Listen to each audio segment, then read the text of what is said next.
welcome to another episode of the Best Book Club.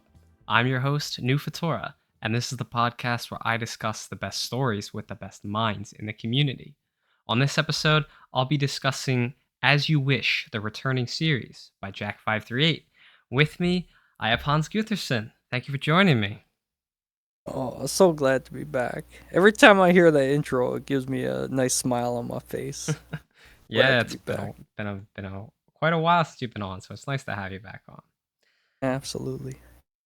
So, this was first posted on May 6th, 2011, and it revolves around the increasingly exciting events surrounding James as he explores the changes in his life that come from acquiring a genie willing to grant him any wish. Yeah. And then it becomes two genies. Then it becomes two genies and a hot demon. And it just keeps getting hotter. Yeah. Yeah, so to start off this discussion, some of you out there may remember a story called As You Wish from the old Wedgie Girls forum. And the story on the table today is a sort of sequel to that one, but it was posted in the very early days of Lucky Fetish. I don't remember ever reading the original story. How similar is it to this one, Hans? I have no idea, and I tried finding it, like the original one on the old Wedgie Girl site Oh, through the Wayback Machine. yeah, So I yeah. have no idea. Like I couldn't find it, and I went through a couple pages and I looked at some of those old stories. Funnily enough, um, and I will say that reading this one, it's way better than any of the stories I read on that old board, which isn't really surprising. I mean, No, there's a that's lot we could say about that old board, not which hard to we do. might come to a little bit, and we'll probably touch on some ways. But I will say, it was interesting. I hadn't really realized this. The old board, wedgiegirls.com, it was interesting because there was no split sections for male and female Yeah. wedgies. It Weren't was really all sections. together. Exactly. It was just fictional, but there was you would Hmm. see stories with guys in them, and I was looking through. I was like, that's interesting to me that it wasn't split up. Yeah, especially on a website But yeah, called no, I Wedgie was looking. Girls. Exactly, right? I thought That's that was really interesting. But right yeah, next to, some fanfics that were popular and it looked like Hardest $26 an hour was of like one of the course. most popular stories on the site back then. Yeah. There'd be a story about like a guy and it's like my brother Wedgie or something like that. So that was very interesting to me as a Hmm. little side tangent. But yeah, no, to your question, I tried finding the original on the old board, could not find it, unfortunately, because I was curious, because I think Jack538, one of the nicest people in the community, by the way, like just wonderful person. If you haven't listened to any listeners here, I interviewed him back in Hmm. 2019. Um, and it was one of the best, chats. And he was just so open and such a wonderful delight of a human being. I mean, I love Jack538. When I did a collection of short stories, I had him very graciously. He wrote like a prologue for it, and it was beautiful. Yeah. He's such a gift to the community. So it's nice when after I interviewed him, and we'll probably get to this. I'm jumping ahead, but after I interviewed him for that, he returned to As You Wish, and he wrote Yeah. WedgieCon, which we might chat a bit about. And I'm gonna spoil something I want to mention later, but it was such a great continuation because these characters by the end of As You Wish, they feel like old friends, to me. So reading that 2019, that story, October 2019, WedgieCon, it was like seeing your old friends again. And the story Oh. was just so much like the early parts of it. And it's just that consistency of like, you get all the tropes, you get the Yeah. humor, of the story. Uh-huh. There's such good humor in the story. But everything, you get Dark Simsa, but you even get some Oh. growth with her in that in WedgieCon. Okay. And Oh, so there's this this really fun stuff that you just see them and you see the characters. It even ends in that similar kind of happy note of like James has a little injury, but Victoria's gonna take care of it. yeah. She's gonna kiss it there. Now it even ended on that similar. I was like, Yeah. man, so Yeah, yeah. I And love this story. I'm really this excited to get to talk about it. I have not read WedgieCon, so that it's just a continuation of As You Wish. Kind of, it ends as we're gonna talk about As You Wish on this cliffhanger, right? Really dramatic. They're in Yeah. the realm of the demons, about to confront, The Demon uh, King. uh, the Demon King, the father of the very hot demoness we're gonna chat about, Yeah. aka Hokey Pokey, which I thought was an awesome Yeah. joke too. There's Yeah, such that was great good. humor in this Yeah. story, such Yeah. great Yeah. humor, such meta humor too, where Victoria, seems very aware she's in a story, but James does too as well. And I thought it's wonderful. It's such, I mean, certainly, I'm sure we're gonna hit on this, obviously, and I think Jack would agree. It's not, a perfectly written story. Like No. there's typos, and It's rough and edges for sure. for sure. But like, who of us doesn't have But that? those Especially me, who doesn't have it. honestly, those rough Yeah, edges, like in this case, at least give it some kind of character. Like as yeah, I I was agree. reading it, Yeah, um, I was just remembering the first story I'd ever read by him is "I'm Dead," the yeah. short story that he of Louis the Oh Ghost. yeah, yeah, yeah. Same Yes. writer. Like I recognized the style Yeah, immediately. Like yeah. it's not it's not very clean, but like add it like those misspellings and grammatical errors like they're consistent. So in a way it's kind of part of his style in the early days. Nice. So I like like I that. recognize Yeah. his writing even from the typos and that kind of thing. Oh, amazing. That's wonderful, my friend. Yeah. Yeah. But to your question, yeah, so we end off in that dramatic cliffhanger, right? Of facing the Demon King. WedgieCon, it could almost be a spin-off. Like, we're not in the demon realm, we're in the real world. They go to a convention for wedgie fetishes, basically. And there's like one or two little vignettes that basically happen. They're very fun, very, as you wish. They're just kind of over the top fun wedgie scenes, and it Yeah. really is a blast to read and see the characters that get again, sorry, in a very fun kind of setting. It's just like a one-off, just short story, of the crazy stuff that would happen if a wedgie convention was real, with that same Jack 538 humor. Mhm. So that's what that is for people who haven't read it. It's a very fun read after you've read the story. Yeah. Okay. That's definitely a good way to continue the legacy. Um Yeah, a- totally. Yeah. And and it's such a fascinating story for Legacy too. And just the idea that, you know, he writes so much in 2011 and he even goes as far as like experimenting with writing based on other people's prompts. yeah. And Mhm. then making what I imagine is a very difficult decision of being like, I'm not going to do that anymore. I'm going to continue the original story. Because, Yeah. you've built up expectations. So Mhm. I think it's, the right call. I don't think it's an easy one to make when you've spent the time asking people and telling them, I'm going to try this different direction to pivot back to what you really want.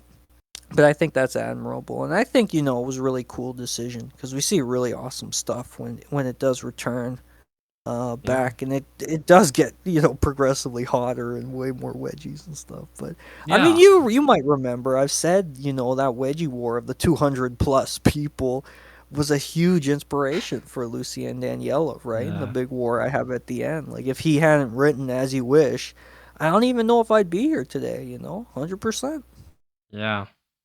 Now, you're touching on a lot of things that I'm gonna get into later. So something Good, to keep good, in good. mind is that this is a very old story, Yeah. written before things like Luckily Unlucky, Sore Winner, Lucy and Daniela, all the revolutionary titles that changed how we think about our writing and how we present it.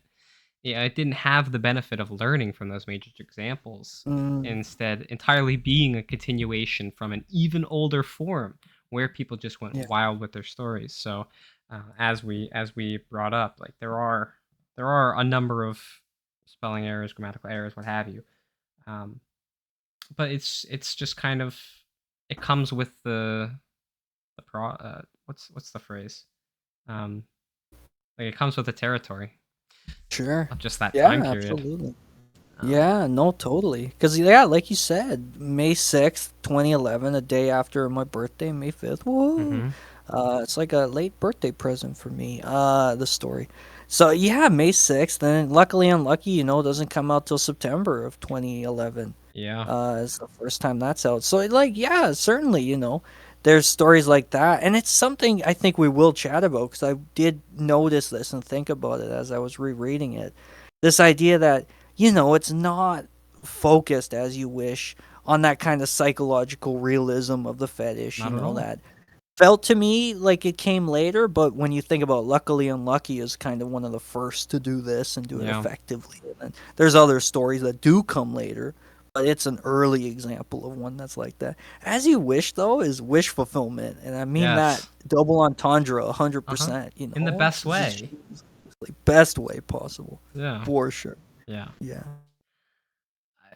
Now, the spacing is incredibly odd for the first couple episodes. Do you know if this was done on purpose or just do you know if like this was just a limit of the board at the time? Like you had to post things like this. It does I come think it back was in just episode 8. I'm not Yeah, I sure. think it's just a formatting thing because of the board. A lot of made changes the board's gone through and mixing up Yeah. stories and the point where they were unreadable. And it's funny because I don't think I noticed any weird stuff looking at it on my phone where I was sort of rereading it. But I can confirm. Yeah, if you look at your phone, there's some weird gaps between paragraphs, but it didn't really even bother me all that Yeah. much. Yeah. Uh, It's a bit different, the formatting on the phone, and it's not, I guess, Yeah. as obvious as the kind of line spacing there. But I blame it, on Lucky Fish forums and its kind of backwards board for writing. Yeah. Yeah. Well, so I this story goes to some pretty crazy extremes, like For sure. having a genie who loves wedgies and sexual acts Yeah. as your servant. We've talked at some length in Yeah. the past how that kind of writing was a lot of fun, and it still is Yes. fun to go back and read this because it's a time Yeah. capsule. It's given our readers a glimpse into the history of the community, and it's presented in a very enjoyable way, if not altogether realistic. And that is Yeah. perfectly fine. It's appealing to a different aspect of the fetish. Sure. This is like Yeah. I'd say this is like the escapism aspect Oh, of the fetish, whereas so much of what like you and I write and so much of our inspirations and all that, like that is a lot more of the I guess modern form of media of where it is actively engaging you and like, questioning you and your beliefs and how you feel about things, making you think as opposed to just fun. yeah, I think there's something to that. Certainly, As You Wish is such a good time. It's one of, Mhm. if I could pick a story to become like an animated series or something in the community, Yeah. As You Wish would be such a beautiful example, right? Uh-huh. Especially even in the later chapters when they get to go to different places, like they take the trip to Aspen, and the Yep. puppy dog story and stuff. And it's just such a fun episodic adventure. And like I Mhm. said, I read the story and I feel like I'm reading about my friends and the crazy time they're having. And that's there's certainly that need and there's that one desire for stuff that does, analyze and go deeper.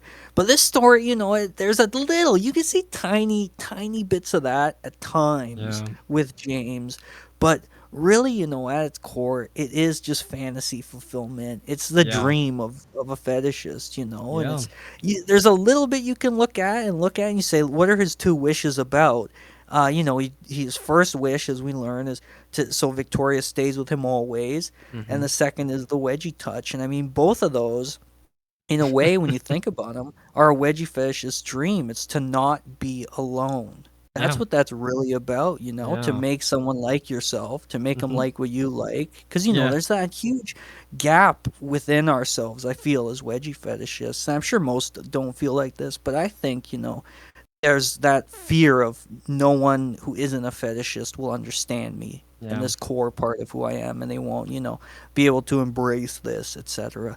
But here, you make them love it, Mhm. and plus you have someone who likes wedgies who's never gonna leave you, so you'll never be alone. So there's those, little bits that you can dig into and look at and say, you know what, this is how it works so well as fantasy fulfillment.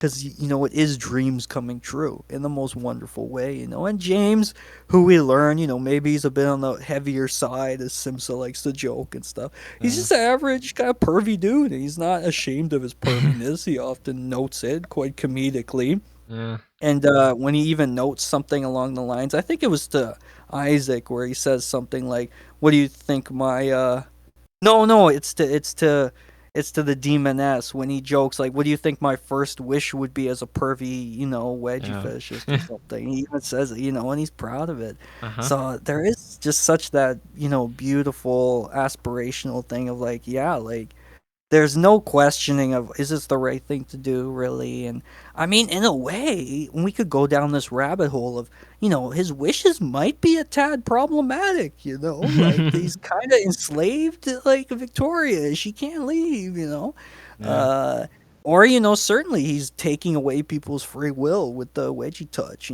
so like there's that Oh, yeah. aspect you can Absolutely. certainly look at. And But at the those same time, it's I like mean, it's like it's just this crazy fun that you don't even think about that stuff because you're yeah, like, it's totally fantasy, it's totally fun and exactly. wild.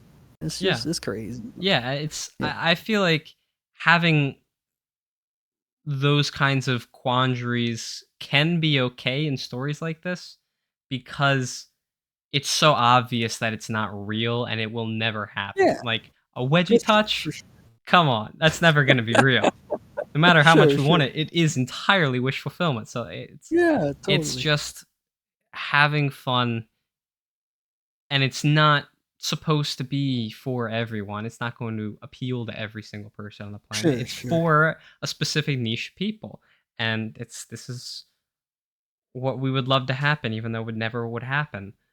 Um, Yeah, and there's such a demand for this though too. I mean, As You Wish is one of the most popular, not just stories, which it is on Lucky Fish Forums, one of the most popular topics on the entire board. Right? It's mhm, got 303,000 mhm, views, which is 1,000 more than Lucy and Daniela, and like 10,000 more than Soar Winner. And yeah, luckily, Unlucky only has it beat by like less than 10,000 views. yeah, So like huge demand for this cartoony, fun escapism, craziness, mhm, and it shows a story, doesn't have to be written perfect, but it has to be fun. You have to enjoy the yeah, characters, you gotta have a little bit of that grounded in realism. Like, the wedgies that they have, they can be crazy, but there's never like, oh, they pulled the underwear 4 times around their head. There's none yeah. of No that in As You cocoons. Wish. But it's No also crazy the cocoon the stuff, but it's also the as you said, the grounding of the slight foundation of um, James' wishes, where loneliness Totally. and wanting everyone Yeah. around him to be able to experience the joy of it. Um, Yeah, that's it. He wants his people kept safe. There's that love, and there's something very human about him. How horny he gets, how horny yeah, Victoria gets. And there is something very real about the story, and just so fun and enjoyable when you read it. It's yeah, it's rare to find a story that's just like you can read it and you're just like, I'd love to see the series of this. I just hmm, love to see it keep coming. I watch weekly episodes of the crazy adventures they get into and the mini arcs, yeah, and stuff. Plus, there's some really like I said, the humor is next level. It's so good. But even like when they head to the demon realm, and you get some of that grounding in what it looks like and stuff. I was like, it's just great detail. It's done very quickly, but you really get a feel for this place hmm, mixed in with all the humor, and you're like, yeah, like I could see this as a TV show easily, yeah, and it's absolutely, it's really really good. yeah, um, yeah. This this feels like it feels like a to, to when I'm reading it, it feels like somebody's describing in intense detail a very wet dream that they had. Sure, yeah, yeah, Yeah, yeah, very fun wet dream, yeah. yeah, And you see it escalate, and like certainly, James, who's able to, defeat demons and, not really have any problems in life, is a yeah, sort of perfect idealistic character, His biggest uh-huh. problem is like the genies around him want too much sex, It's Yeah, like that's oh, a good big problem to problem for you, have. man. Exactly. So very much like a wild wet dream that we get to Yeah. enjoy, and I think there's certainly a power in that. Yeah, and you could argue certainly, it's not the only kind of story we want to read. We sometimes want some of that other stuff, but this does what it does so well. It's just such a good time. I hold Mhm. such a special place in my heart for this story. Like I would reread this over and over again. I love the meta references. I love, the grounding and some stuff. Like, I even looked up the clip of Pirates of the Caribbean 2 where they play the dice game because I was Mhm. just like, oh, I want, like, more. I want to, like, Yeah. see where this is all coming from. And I think that's a powerful thing, too. Mhm. Yeah. Yeah. I mean, this was not a story that I read back when it was being posted. Like I I don't remember. I don't remember if I went like how if I read it before this episode. I don't know. So, but it's Ah, I okay. maybe I can't remember. But it was yeah, it is a lot of fun, and I can absolutely Nice. see why it was such a big story back in the day. Um, Huge hit. yeah. Yeah. And it's funny because you look at the comments, he says something like, oh, I got 7,000 views back Yeah. in 2011 or something, right? Now you're like, Well, you have 300,000 views. Like, yeah. the I story's mean, a massive hit. One of the yeah. first hits, right, in the Yeah. community that we get. One of the biggest to this day. Yeah. And certainly viewership has Well, from gone Lucky off a Fetish at cliff least. on Lucky Fish forums. It's gone off a cliff on the Yeah. site, but I mean, to get that many, 300,000, like that's the population of a small country. Like, it's crazy. Yeah. I mean, I'm sure a lot of them were rereads of people who had already read the Yeah. story, but yeah. The Now fact that people are coming back to it again and again, that says oh, yeah. something. Absolutely. Yes. Yeah, it has that drawing power. Now, normally I'd write a story with so much direct detail, but given the time period it was written in, it's hard to hold that against the story. Like Victoria asking James what his first wish was. That could have easily been a flashback or just an entire rewrite of what happened, but it's just, "Hey, can you remind me what your first wish was?" And he says what It's it a very is. funny setup. Yeah, it's a Yeah. funny setup for sure. Like I was rereading that, I was like, yeah, I never. There's some scenes that really stick in my head. That intro I'll always remember. Oh, there was a few I was rereading. It was great. Oh yeah, her in the pink executioner outfit. Yeah. I reread that. I was like, oh, I remember that. I remember reading that, which is great. Yeah, it's a funny way to set us back up, and I mean, he does Mhm.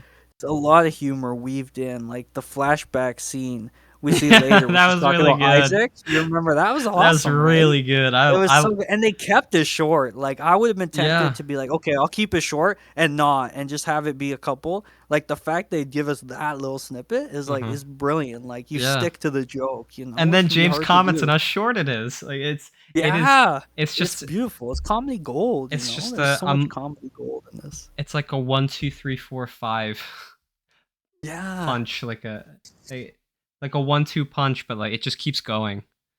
Like yeah, I yeah, yeah, that exactly. like even It's today, great. Comedy 12 gold. years after it was written, I'm just like that Yeah, flashback yeah, scene still made me laugh. Like it's still really yeah. good. It's really good. I love a flashback scene. There's a lot of good jokes that really hit. Even some of the ones where you kind of like know how meta it is, like when they're about to face Isaac, and they're like, "I feel like I've been standing here for months," and you're like, Yeah. "What?" That still Yeah. got me. Like I got it. Like I was like, I get it. I understand. I looked at the dates again. I'm like, oh yeah, it's been months. Like I understand. It still got me though. I was still Yeah, like, this is fun. or It was so funny. the part where James is trying to backpedal from defending himself so heavily against being gay or bisexual, and he's like, "Oh, the readers aren't gonna like that." Yes, I love that part because Isaac's like, or was it Isaac or something? I think he's like, I'll give you power. You got Or men men. if you I'm want. not a flipper, I'm not but that yeah, they're like not gonna like that. that. Yeah. They're not gonna like that. So I was like, I love that line too. I did think of Yeah. that too in my head. Yeah, That yeah. stuck out to me. I'm like, that's funny. Yeah. Like that is funny to me. Yeah. You don't get much of that, that meta No, not kind of at all. humor and like Victoria, like I said, she feels very aware at times. She's in a story Yeah. and She's very James too. it's a very genre savvy story. Yeah, for sure. I love that. So I Yeah. love that awareness. The only Yes. kind of other Me example too. I can think of, and I feel like it's probably inspired by this, is Two Worlds at the beginning where there's that break in the narrative right in the beginning where it's like you know what's coming next right before the wedgie and Yeah, stuff. but I feel like I that's feel like just that's more like an attempt at it. it's yeah, But I feel like it's not quite the same yeah. thing. Like I would say No, it's something not. like Trials of Befriending a Trickster because Yes. Yes. that was directly inspired by As You Wish Absolutely. Yeah, as we as I discussed with Dancing Trickster back on that for episode. sure. Um Yeah. There's a few stories definitely inspired by this, yeah. mine included, and I did find some others that were as well. It might have been that one, because there's a story, and I'm gonna double check what this was, but they reference a genie named Victoria. It was a Mhm. switch. It was the switch. That's what it was. It was the switch. A That's the wedgie tail that lived story. down. That's the one. Oh And my right in the beginning, like they mentioned, they're like, "Yeah, I wish I reread that story." Basically, is what they say, and they're like, and then about the genie named Victoria, and Jack 538 was like, "Oh, I'm really glad you mentioned that. It's very flattering." So it's been an inspiration. It's a big hit, big inspiration. And I think, like I'm saying, you don't need to always try and write, the grapes of wrath of wedgie stories to like. There's something powerful in making people laugh and have a good time. I think and this story is one of the best for that. I think that I've ever yeah. read. I was That scared when yeah. I was rereading it of like, oh, is it am I gonna be upset or something about, if there's a typo or if it's formatted, weird. It's just like, no, I was lost in it. I was Yeah. just like scared of how long it would be just in terms of like I wasn't sure where it ended. I couldn't remember. And Mhm. I'm reading through, I'm like, wow, it keeps going, and then there's more Yeah, scenes. I but was really happy. it flows so well. Like it's Yeah. so easy to Yeah, it go does. through. Like Oh yeah, it it does. is pretty long, but it's Yeah. not that long of a read. No, totally. I was scared it would be too short. That's what I'm trying to say. I Yeah. thought, it would end and there'd be pages of people like continue, continue, continue, and that's what I was scared of. I was getting to page 6, 7 of the story. I'm like, I hope it keeps going. I want to see more of that. Yeah. I want to see more of this fun. 'Cause it's Yeah. just it's a blast. Yeah. And I was trying to think of the title of the Switch because when it came Yeah. to the Wedgie Touch, I was like I had read this story. I'd read As You Wish um while researching for my Yeah. evolution episode. Ah, Um yes. and so I thought there was I wasn't sure if the Wedgie Touch originated in As You Wish or the Switch. Do you know? Oh, Like I yes, can't I see. I Oh, couldn't yes. now that I know which Yes. story now that I know the now I'm reminded of the name of the story because I completely could not think of that. I was thinking of like the remote, but I knew that wasn't it. Yeah, Yeah. the So Switch or here's the Wedgie thing. Tail. So yeah, the Switch of Wedgie Tail comes out in 2014. Yeah, The so that thing is with that after. one is the Switch, as I understand it, is like you can see who has the It's Wedgie like an fetish. aura. Yeah. They'll let you see them. It's not like the Wedgie Touch, which is Yeah, I got to its own reread very that beautiful story. power. Yeah. So but you're right that there's certainly it took inspiration from it. They directly note obviously the story Yeah. as Oh, yeah. existing. Okay. So And read it's got a similar kind of setup for sure, where it's like a woman gives this guy power, which is kind of an interesting thing Yeah. to think about in the community. But Yeah. yeah, no, it's such a big influential story. But one, a lot of people don't talk about, probably because it's in the Mhm. non-human section, and probably because, 2011 yeah, it was 2011, like you said, and it's I think it was what 2013 was the was the last one, last yeah. post until I talked to him 2019. He revives it with WedgieCon, which he made its own thread for and stuff. and Yeah. that story didn't get a ton of big attention, but was awesome. So Yeah. yeah, I mean it's flown under the radar, a I little bit. But Jack 538's a big inspiration to a lot of creators in the community at the same time, like Puppy Dog and stuff. And yeah. so yeah, no, totally. Yeah. It's great we get to talk about this story. Absolutely. Yeah, and one of the highlights of being a writer on Lucky Fetish back in the day is all the replies you'd get, even if they weren't the most Yeah, helpful. We sure. discussed in the past how forums are more conducive to engagement between creator and Yeah. consumer, and this is on full display in the thread for Yes. As You Wish. Episode Oh yeah. 2 on its own got 8 separate replies from different people, Yeah. which is so hard to replicate today.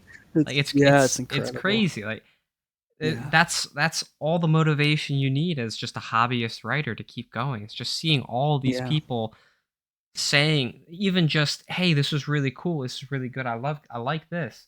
Just Yeah. even that is just very So motivating. true.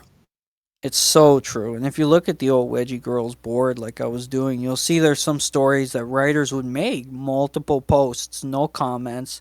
And there was one story I was looking at. They made a bunch of posts and they were just like, well, it looks like no one cares about this, so I'm not going to continue it. And then, funnily enough, right after they say that, of course, you get 5 or 6 people who are like, no, this is great. Please Yeah. continue it. But Yeah. it's so demotivating to not get Mhm. any of that. We're looking for that serotonin hit. We're looking for that, validation. Most of us who are doing this, especially for free. So Yeah. yeah, to see such constant feedback, I think that's why there's such an output from May 6th, 2011 to the end of 2011, and we get all these episodes that are really fun, and he's trying to engage the community by having them write in and stuff. And then yeah, me interviewing them in 2019 and saying, I love this story. He brings it back, right? So, Mhm. that's just having that is so key, and it's such. This story is a great example. There's fewer better examples that of like how powerful feedback is, and just being there Yeah. to support a creator. Yeah. Absolutely. A really fun aspect of this story is that Jack wasted almost no time getting directly into the wild plot points, like setting off a campus wide wedgie war at James College. Yes, That would be an James end is point for most stories nowadays, for complete with sure, lots of for build sure. up and rising action to justify something like that eventually happening. But here, Jack said, fuck that, I'm doing it anyway. And it's Yeah, incredible. I honestly yeah, it don't is. think the community has matched the sheer boldness of writers from this time, which is, I don't think it's either good or bad. Yeah, yeah, Jack 538's just so much fun, and I mean, it's such a crazy scene to do it so early out the gate, like, Yeah. we've just gone back to these characters, if you've read the story before, but most readers, I'm guessing, haven't, and you're seeing James, and you're like, "Okay, he's got these wishes, and it's very hot with him and Victoria." All of a sudden, it's ratcheted up to 11. It's like, we're gonna Hmm. start a whole campus-wide wedgie war, and Yeah. even a little setup of 50% women, and he's got this whole plan in mind of how it's gonna go off, and he just does it, and even the next day he's like, "Oh, I feel bad." No, you're like, Yeah. it's the dream, but it's such a fun scene, Yeah. That. that war, the plaque, which says like oh, extend a hand, help each other, Yeah. and like that's just brilliant. I love that. And just the fact that there's such a scope to it, even if we don't see him, I don't think we'd want to see literally 200 plus, wedgies, but we do get a feel for it in the chaos and seeing Victoria looking like she's really been through it at the end, Yeah. is great. Like Yeah. it is such a just ambitious thing to go for, and Hmm. I mean, we get some craziness like that in like the stories of Between Two Cheeks, in that kind of wedgie war story he had, where there's whole towns that have been ravaged, by the scourge of wedgies and stuff. So you get some of that, but to kind of just go for it and then move on Yeah. is such a rare thing, and it Eh, adds to the fun cartoony aspect. yeah. It's just like the stakes aren't that high. Like he can be beating demons one day, and the next he's on a trip to Aspen. Just Yeah. having a good time. And It works so yeah, well. right. Yeah. And it also works on the level of of setting the baseline for what readers can come to expect from the rest of the Mm, story. yeah, Just yeah, that's like true. we're doing That's the Wedgie War totally right now. We're diving into it immediately, and we're gonna keep going. We're gonna keep ratcheting it up. Like this is just an yeah, everyday occurrence that could yeah, happen that's a in good this point. universe. Like Yeah. Do you feel it like that sets the that stage very well. primes us? Yeah, Yeah, do you feel like absolutely. that primes us for the stuff that comes with like demons and Yeah, crazier stuff? Do you feel like you're just like, I'm not questioning it? Like, is that how yeah. you Because I'm feel? like, uh, if if demons were to come into a story like Lucy and Daniela, I would be like, "What the hell is going on?" I'd be so thrown. But Yeah. because there's so much buildup and like, natural progression of events, like we're able Yeah. to see like a full timeline of how things get to where they end up in that kind of Yeah. story. Versus here, just right off the bat, we're going right into like one of the most extreme outcomes depicted in most Yeah. stories. We're Amazing. just Yeah. getting we're doing that right off the bat, and I think it sets the stage for Yeah. I love that. the story to Well keep said. delivering, and it does. Well said, for sure. I Now, love that. the plan that James comes up with for initiating this Wedgie War is so flawed. It just amounts to basically wedgie a bunch of people and blame someone Yeah. else. Yes. So many Yeah. things Yeah. could go wrong Yeah. with it, and yet there's Oh, no for sure. consequences. It just works out No. perfectly the way he wants, It even does. better than what he wants.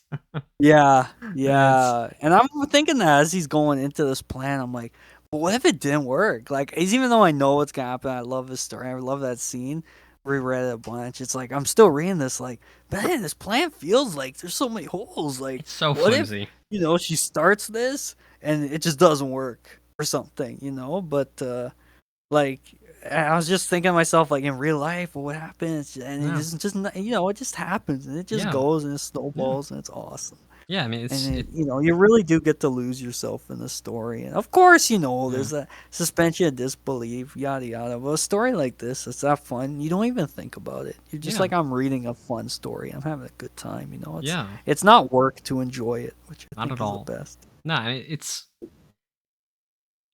asking any kind of question like what would have happened if it didn't happen, if it didn't go their way or something like it's just a moot point really in a story like Yeah, this yeah, because it is just wish fulfillment. yeah. The expectation is that everything will go the way of the Sure, protagonist essentially. sure, sure. And even if like the story were to continue, they're fighting the demons. I have 100% confidence in James. Even if he somehow lost some new kind of contest that happened, I'm sure he'd find his way out of it with the help of his friends and wedgies. And like that just gives me like a happy like thrill to be like he's gonna be okay. Like Hmm. no matter what happens, even if stuff goes really bad for him, which it hasn't, like it's gonna be fine for James. It's just like he's just like the perfect, wedgie fetishist stand-in. And I mean on a slight tangent, because me and names, I was a little curious. James basically means A like little. Hebrew for kind of like replacement. And I mean, isn't he the perfect replacement for a typical wedgie fetishist? Like, couldn't we all see ourselves as James? And if we could have wishes when we kind of want exactly what he has. So, I mean, that's probably just a little coincidence, but I Yeah. thought really, really, really interesting little side note. Yeah, I mean my the only idea I really had about James' name is that it's as similar pretty much as similar as you can get to Jack without just being Jack. I feel like this is kind of just a story of a self-insert. Sure, sure. Plus, the last name Maxwell. He's literally the maximum well that you can be. Or Like it's just I feel like everything's that's reading a good. bit too much To the into it. max. No, that's literally more obvious than James. Maxwell, Max like he's the max Ow. I well. don't know. You know I what I mean, that's a mean? pretty It's literally common maximum name. wellness. Like that's probably like that is more obvious than James and whatever I'm reading into it there. It's just literally, he's perfect. Like he's got no problems because he's Maxwell. Like that is kind of funny when you think about it too. I don't know. I don't know if I can fully get behind that idea, but maybe that is the case. Maybe that is why. I don't know. It Uh, works though. It works. kind More than of, like kind of. more than Max, James, which is certainly well, more a meaning he's coincidence. But perfect. yeah, It's a bit of a Max. stretch in my Yeah, eyes, but to each and we're wedgie you're perfectly fetishists. allowed We're to all have about the that theory, stretches. man. We're all about the stretches here. You know that. Yeah, yeah, absolutely. uh, so, do you think that we've lost anything by moving away from the wild creativity of boards like Wedgie Girls and early Lucky Fetish? No, I think it's always going to be an evolution. Hmm. I think because these boards are still here, people can go back and read them. And because of podcasts like yours, we can revisit the old, what we would call classics. Not just because they're old, but because there is something special about them. Not every old story is a classic, Yeah, absolutely. nor are classics old Most old stories. stories are But not, in my opinion. exactly right. Exactly right. No, I would agree. I would agree, certainly. Classics have to stand above, obviously. But certainly, I think there's an evolution that happens and there's Yes. going to be growth. And as we've said, as we're saying here, we don't want all stories to be the same. Hmm. Like we've been talking a lot about different kinds of stories and ones that are psychologically realistic focused that we really like, and Hmm. that have had a big impact on us and make us think different about the wedgie fish condition. But when we look at stuff like Between Two Cheeks, who's hugely popular, or even some of the kind of one off short stories I do that are more kind of as you wish humory or trying to be. Like, it's hard to match the humor of Jack 538 and As You Wish. But like, I did a little Christmas story a bit ago, which was basically about someone trying to make a bit of money, so they let people wedgie them. And Yeah. there's no deep, like, meanings behind it or whatever. It's just like, I'm you know, we need that. We need that mix, I mean, certainly. I'm sure if you and I discussed the story, that's the most recent one you just put up, right? No, this is a while ago. I Oh, put up like okay. the locker, me and the Yeah, locker I yeah, yeah. just did, and I'm Roar I'm Protocol's been coming I'm out. This sure one was this was called here. No, this one was called Sandra's Wedgie Gifts. This was from Oh, December yeah. 2022. Now it's Yeah. very popular. More 150 I, favorites because it's very straightforward. Just a yeah. bully who asks to get wedgies, to Mhm. make a little bit of money, Just a hot and it's scenario. just like it's a hot, scenario. It's But light-hearted, it's just kind of wild, and I'm sure we need that mix. We should yeah. all be trying to write that mix. If we can. I know it can be difficult, and just writing in general is hard. So to add on the extra layer of you have to write everything different, it's not an easy task, Yeah. certainly. But yeah, it's a great question you ask though, and one we should be thinking about in terms of what is changing. And certainly, we can look back in a couple years and be like, where are the As You Wishes, or what was the next, As You Wish, and are we not seeing as many stories like that, and why not? Is there just so much more interest in trying to figure out the condition of wedgie fetishists, and Yeah. certainly if that's the case and we don't see any more just laugh out loud comedies that make you kind of happy to be a fetishist and dream of how good it can be, then I think certainly it's you can argue something's maybe being lost, if that makes sense. Yeah. I, I mean, I'm sure if you and I sat down and talked about that story, we could find all kinds of deep meanings to it. But Sure, sure. Yeah, I there's something you said something the looking for the next As You Wish or whatever the story is. yeah, I don't necessarily think we should be looking at stories like that because then we're kind yeah, of looking for more of the same. sure. I think we should just keep an eye out for and try to write just the next very impactful thing, I think the you're next right. big thing Yeah, rather like I think you're right. Yeah. And because certainly, I feel like whenever you hear that kind of the next X, it cheapens both yeah, absolutely, stories. Not intentionally, but, because it's easy and you go, oh, and the next whatever. It's a shortcut. But certainly, the writer who wrote it is not looking to be the next X. They want to, be yeah, their own and they want stand to be the alone. And as first writers, we of understand this. this. Absolutely. Absolutely. And it's fair to draw comparisons and note inspirations, but Yeah, certainly, yeah, I highly recommend people don't, in terms of literary criticism, go into it like this is the next X, they're the next yeah, Y. yeah, yeah, It's quite lazy, I find. So I'm glad you note that for sure. yeah. Yeah. I mean, I forgot what it was. Whatever. Um, so as soon as Victoria said, "Hey, not bad, try a bit harder," while starting the Wedgie War, I immediately pictured Cody Evans, and now that's the only way that I can see Victoria. You know, Damn. there's even a pile driver a few Wow. sentences later, which Cody has said Yeah. tons of times that it's her favorite to give. I think Wow. if the Wedgie Girls Patreon decided to perform like like story adaptations, she Cody would fit perfectly in a role like that. Yeah. That's funny. That's funny. And then they just need a short pixie kind of girl to play Simsa, and JR can stand in for James, and we're all set. Yeah. And they can just adapt the whole story. It'd be great. Yeah. Hmm. I love that though. I could see it. I could see it. Yeah. Yeah. Yeah. I just love Victoria. You know, how she's always wearing pink, little details like that. You know, I thought it's really fun. You know, we're not getting, a ton of like deep character development with her. We get a little bit in some places with some of the characters. It's very minor, but I Yeah. like having those consistent elements. Like whenever, Simpsa is insulted about her height, we do get to see Dark Simsa come on. Dark Simsa is one of the best parts of the story with amazing humor, and we get that almost Avengers fight with her and Zadoki. It's a really cool fight. And what a crazy, just off the rails challenge she gives them, where she's like, "You have to like, make me orgasm to Yeah. like save your souls." It's just like Yeah. what a dream. Hmm. And my first thought was, yeah, just use the wedgie touch. So, but I kind of like, the fact that he doesn't really have a chance to use it at first because they just instantly the two genies just go at her. Hmm. So he does, and he's so caught up in that, rightfully so, as we Yeah. see him say, "Victoria, I need you for a few minutes," in the bathroom. And then later on, they joke about that. They're like, they know what we're doing. Yeah. It's wonderful.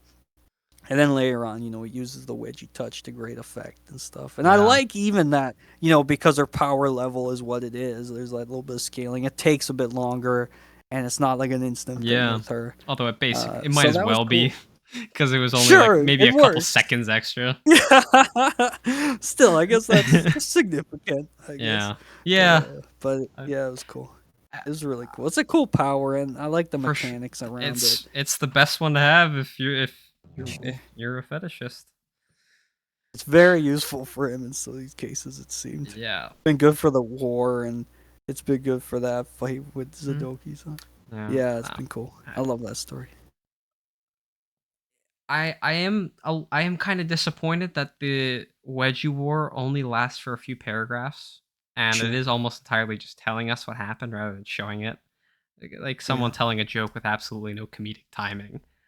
Uh, there really wasn't much from that I found to actually enjoy, except the very quick wedgie to Miss Younger and a few uneventful pulls. So it is really, I think it is really cool that Jack has just kind of goes right into it, but I wish it had been extended more or described Sure, more. yeah. Um, Sure, that's totally fair. I mean, yeah, I wouldn't want to see 200 plus wedgies, like I said, but no, but it's seeing the more of kind an of actual scene that, war. for sure, it's the kind of scene that, with so much going on, yeah, the more we could have seen, the better. And we get really cool detailed wedgies later on, but certainly the start, they're not as explicit or as graphic. I think that comes a lot more later on with the wedgies. And we get to see an actual atomic later, and some really intense wedgies that are really cool. But it takes a while, certainly, to sort of get to that point in the story. Yeah. And, I mean, really, as much as this story is just dumb fun, the mention of the genie plane actually gets me pretty interested in the lore of this universe. Yeah, Yeah, if there's I a wouldn't even plane, call it dumb fun, but I know what you mean it, when you say that. yeah, I know what you mean. I Because, kind of think of stories to some degree in that way when there's not really sure, any sure. consequences present because it's like Okay. you're not really worrying for the characters. You're not wondering like are they going to make this out of it? Like you just like yeah, they're going to make it out of it. How are they going to do it? what kind of wedging is Yeah, going to happen. You kind of know that it's already like you already have the understanding that yeah, it's gonna there's not really going to be I any understand. hard any Yeah, real lasting hardships for the protagonists. yeah, Um, yeah. yeah, No, I understand for sure. Yeah, no, if that makes sense to me. so, Yeah. like, if there's a plane of existence where genies come from, and the only two we meet are extremely sexual, are the rest of them like that? Do the Great genies question. just sit in their lamps all day? Does time work the same way as it does here?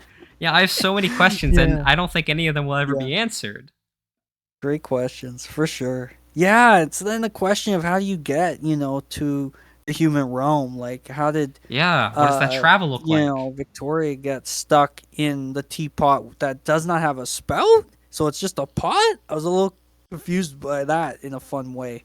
'Cause he knows there's no spout on the teapot. It's like, so Mhm. how does that work? Is it just a pot that she's Probably in? just broken off. Um, that would make more sense. Yeah, I hadn't thought of that. I thought it was just literally a pot, and I was amused. Yeah, that makes sense. It's It's broken well, off. Yeah, it could have been a but they do say they have a little couple rules, right? When Simsa appears, they yeah. say something along the lines of like, "You can't just leave the realm. Like you're trapped Well, here," kind sounds of kind of like thing. Like, guidelines more than rules.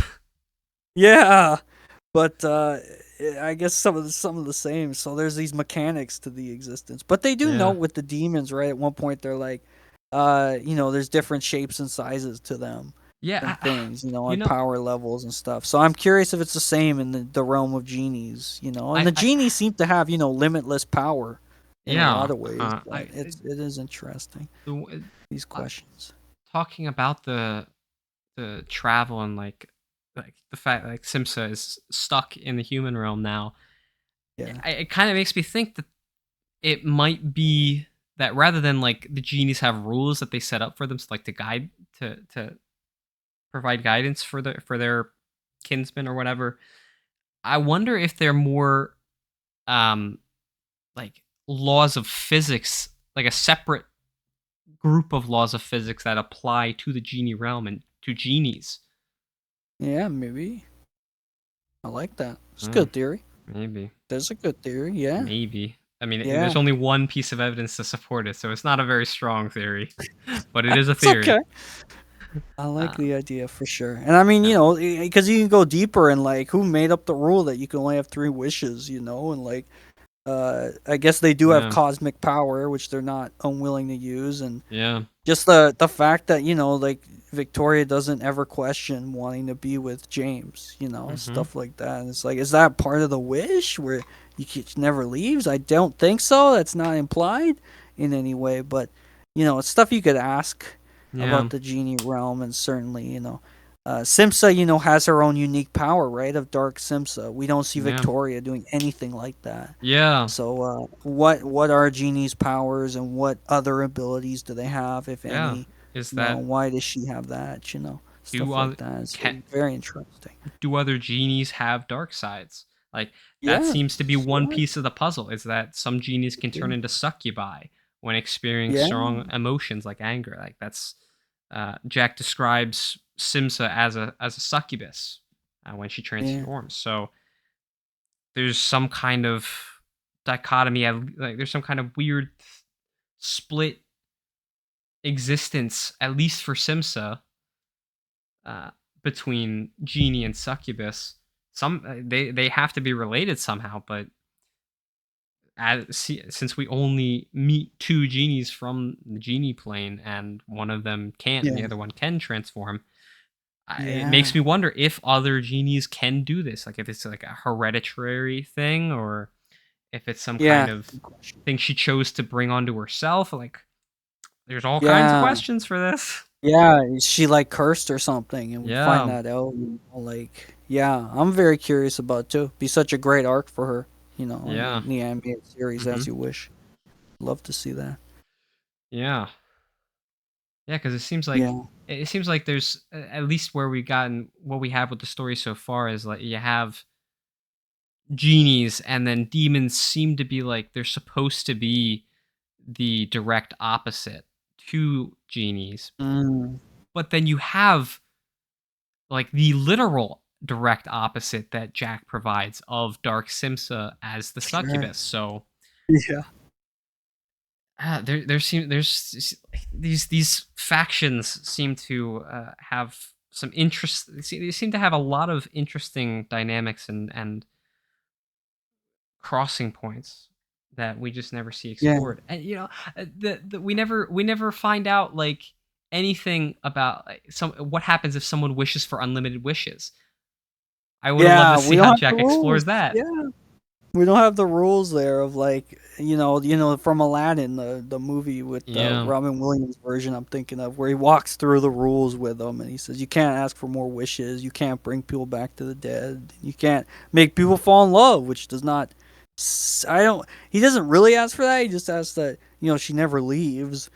Um, but yeah, like there's doesn't seem to be any limitation, and the Yeah. genies certainly aren't unwilling to use magic whenever it suits them Yeah. to fix things or do things to make life easier for James.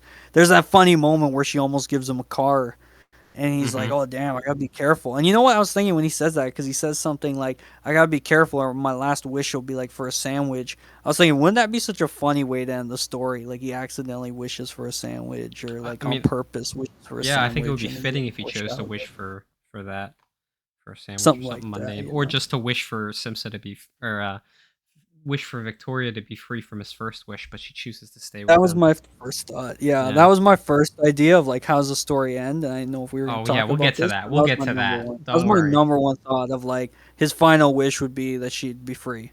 Yeah. And yeah, if she stays, that's great. If she doesn't She stay, that's also pretty powerful, we'll get like to growth wise for James. He gets to be alone for the first time and like face yeah. that. I And will that's kind of powerful to me. we'll get we'll get to actually discussing how we think the ending would have gone. But I'll say this for that before I forget it. Yeah. I looking at how the actual story, looking at how the story went, I think it could have only gone with Victoria deciding to stay with him as opposed to Yeah. going off on her own. Yeah. Yeah. Um, but anyway, we'll get back to that though because I have multiple ideas as well. Uh, Block writing becomes extremely prominent in chapter 6, and we have never actually discussed block writing before, so it seems like as good a time as any to talk about it in a general sense. It was so common back in the day, and I'm so glad we moved away from that. Yeah, it is a lot more work to read enormous paragraphs than ones broken up into individual ideas or moments. And formatting in general is something that I've noticed seems to be gaining more attention from writers lately, or at least I've come upon more stories lately that focus on changing it up from just plain text. Hmm. Are there? Yeah. No, that's a fair observation. Yeah. Sorry, keep going. I didn't mean to interrupt you. No, you're fine. I mean, are there aspects of the community that you're glad we moved away from? Yeah, that's a big question. I mean, the obvious one kind of goes without saying is obviously, Yes. if the old wedgie girl's board had a lot of underage Yeah. content, Yeah. and certainly Lucky Fish Forums is a stark opposite of that. And I was delighted when I reread this story that first thing he says is James is like 2021 or whatever he says Yeah. in He's 21. 21. That's hit on a couple times, and Mm-hmm. I was like, that's great. I don't have to worry. Like I enjoy Yeah. my favorite story and just enjoy Yep. it. I don't have to stress. Yeah. As sometimes happens when you go over those old stories, you go, "Wow, okay, I Yeah. did not remember this." Yeah. Or you get But like yeah, I mean, you get a story but like sorry, go ahead. Yeah, yeah. Just real quick, you get a story like yeah, please. um the schoolgirl slave and her master where you go through the whole story, you're like, yeah, this is really good, and then Yeah, you find out like two posts from the yeah, end that they were actually 16. You yeah. find out almost at the end of the story that they were underage the whole time. Like, come on, man. What a smack in Say the that right face. Yeah, out. yeah, exactly. What a smack in the face that is. Yeah. So yeah, I'm glad in some cases that's better. I mean, DA still has a major problem with underage content. Yeah, and That's difficult to that's there's a number of address. factors I think that have brought that around. Absolutely. But it's obviously I don't know if we'll ever be totally free of it. It's just something we always have to No. be on the lookout for, obviously. But yeah, I think writers, being aware of the tools that are there for formatting and having a better understanding of how some of these sites work for formatting, as well as on sites like DA, improvements to how writers write and things, so it's an easier time sharing stories on sites that were primarily made for artists, and Yeah. writers are kind of the afterthought. Mhm. TA. Um, I think there it makes it a bit easier, and I'm glad to see, because when a story's more readable, it's not a bad thing. It makes it easier to read. And like I said, going through on my phone, I didn't mind the sort of chunkier paragraphs. Certainly at times, I did find myself maybe skipping a line or two Yeah. because I was just like, okay, I'm used to, it broken up and it could have been different paragraphs or whatever. But it was just the fact that the story was so enjoyable and delightful. I didn't really think too much about it. Like, if it wasn't as fun of a story, if I didn't like it, I probably would have had a much harder time with it. And I Yeah. think that's so, certainly, now today, or even in WedgieCon, I believe, I'll have to double check because I don't want to be wrong on this. I think it was formatted differently. I can check, I can look and see Yeah. if that's right. But, yeah, I can tell you right now. It's Yeah. much the same. It's much the same. It's a bit. There's a bit. There's some big blocks. There's some paragraphs broken up. So it's much Mhm. the same, just like the story itself, which I kind of Yeah. love Yeah. about WedgieCon and why it's such a good continuation 6 years later. Mhm. But yeah, no, certainly. I mean, again, reading on my phone, different experience, but making it easier for people across platforms. It's a small part of writing, but if we're talking about, making sure, everybody's reading it, enjoying it, it's not hard for them to read it, you're not setting up any obstacles in their way. Um, then, yeah, I mean, stuff like, different formatting, adding an art, is always going to draw people's attention. Playing around with how text is set up, or even just stuff like italics, and bolding words at times, it can make stuff more readable for sure. Yeah. Yeah. Um, I honestly don't know why James still tries to go to college at all when he has two seemingly all powerful genies at his beck and call. He could get Yeah. whatever he wanted easily. Yes. That Yeah. There's I there's one line that addresses it. You remember that's that one line Yeah, where like he's like I could wish for a fortune, but he right. he thinks, and this is one of those rare moments when we get in his head. One of the only few in the story we Mhm. get in his head and Like we see what he's thinking. introspection. And he's like, that would be like cheating in your Yeah. favorite game kind of Yeah. thing. And I was like, that's Th- deep. Like, we don't see that from James. right. But he does care about, life, which is Yeah. I interesting. mean, I But no, do. certainly he could just be living the wedgie fish's Yeah. dream, right? I Like, mean, he could just they would make him food, I imagine, and they very willingly yeah. call him master and live to serve him, without any prompting from him. So Yeah. if he just stayed around there and they fed him and they would do everything, I don't think he'd have any problem. But No. he'd go to school, interestingly, and Yeah. not taking any more shortcuts that aren't related to his fetish, which is Yeah. interesting. Yeah. I do like that Jack kind of addresses it. Because he says it would leave a bad taste in his mouth, but I wish he'd experienced something to drive him toward that idea. Like he's been wanting something for a long time and working super hard for it, and then he encounters Victoria, and like his first wish is for that thing. Then we get the explanation for what his actual first wish was in a story format as opposed to just being told. Um, but after getting whatever the thing is, he loses interest in it rapidly and realizes the effort to get what you desire is often a big part of the payoff when you finally get it. Like that, showing him actually learning the lesson in like up like that the story kind of sets itself up for that. Like using one I of his wishes to understand. do that and learning that lesson, I Yeah, think would have been really that's nice. true. Yeah. And I mean, you gotta remember, and I think you're very aware of this, right? The fact that, when the other Wedgie Girls board shuts down and this new one's up, and, you're posting your story there, there's probably the very strong assumption and a correct one that people reading your story are gonna know what it is, Yeah. at the time, 2011. So you're not thinking like, Right. okay, I have to, rewrite some stuff, or like, for all I know, there might be some of that, where he learned from the wish. That's possible, and Yeah. stuff like that. to that point where he does sort of realize, stuff that's earned is better in some ways. But certainly either of the wishes, they could lead to some of those learning moments. As it is, it feels like, yeah, he's just had some growth that's happened off scene, and there's layers to him that we don't really know or are privy to.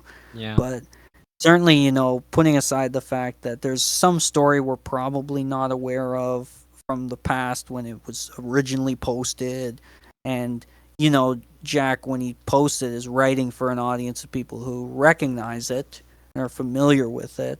Probably not thinking, as many of us wouldn't, that, like, a decade later, which is it's more than a decade later. People like us are gonna be looking back at it like, I feel like we want that context. We want to see Yeah. what that first visit to the comic store is like, and I really want to see why he picks up a talking pot when he could just ignore it, and, like, has that pot always been talking? Like, how come it's just talking to him? Like, Hmm. those questions, he's probably not thinking about that. He's like, because it was maybe explained already, or that's just what the story is.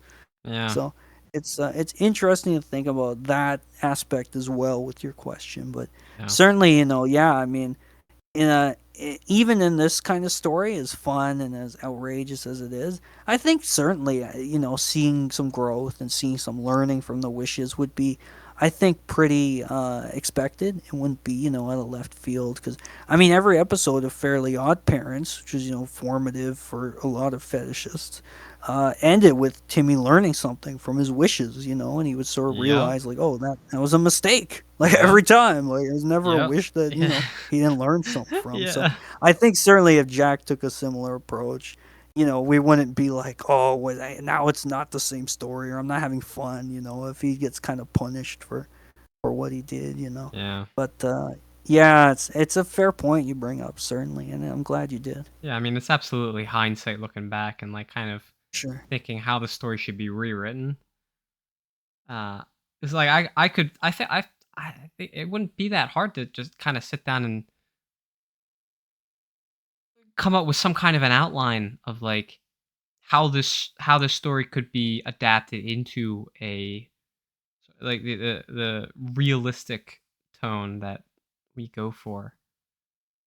You feel you just have to kind of go through, look at what was, I guess, presented, and then immediately moved past, and just so I guess like expand those things because I feel you could still easily have the all the crazy fantastical things of genies and demons and the wedgie touch and all that, Yeah, but for sure. then just expand on it like Yeah, with the I like think like so. Yeah. showing him learning a lesson from a wish or Yeah. just showing character growth for him. Yeah. Yeah, I think so. And that could be why, he's reluctant to make that third wish that we haven't seen yet. And there doesn't Yeah. seem to be any sign of him needing to make. Hmm. I mean, it feels so ripe for adaptation. Like, if I had the resources or even the Yeah. know-how to adapt it somehow, like, I don't know if it would be live action, if that's something you do go to, like, a JR's Patreon and try to do in some way, or if you obviously had a ton of money, a ton of time, you try to animate a scene or something. It feels Yeah. like it would be so perfect for adaptation, because Yeah. it's so cinematic, even though there's, like, it just works really well. There's not a ton of detail for everything, but you don't need it. Like, I can Hmm. picture James going to this store and hearing the teapot and seeing it and taking it. Like, that's a great scene to open the whole thing. And then other episodes would, really play them out well, and you can have the fun dice scene. And it feels like such a cool thing to animate with the veil of shadows, around them, Yeah. and the Dark Simsa coming in with all the smoke, and and just Dark Simsa's awesome dialogue. Like, the writing is so funny that it would work so well. Where she's like, "That Beelzebub bitch." When she said that, I Yeah. was like dying of laughter. I was like, Yeah. "That's so clever." Like, where's he come up with this? Like, Yeah. that's so good. Yeah, I really Like, I was like that jealous. insult. I read that. I was like, that's so good. Like, all the fat jokes she makes about James and stuff. It took me a second to realize they were fat jokes, but even, in WedgieCon years later, she's still making those fat jokes. Mhm. It's just great. So yeah, I mean, I would love to adapt it. Like if I could do any story and like somehow adapt it and help, I would probably work with Jack in like an ideal world, and we would Yeah. write some kind of adaptation scripts or something. 100%, I would go for this Yeah. one. Yeah. Yeah. Like more than anything, this would be the one I want to do first. Yeah, I definitely think this story would translate very well to something like Teen Titans, where Yeah, it's got that you feel. Yeah, have yeah, the very episodic plot lines, but then there are a couple of overarching stories.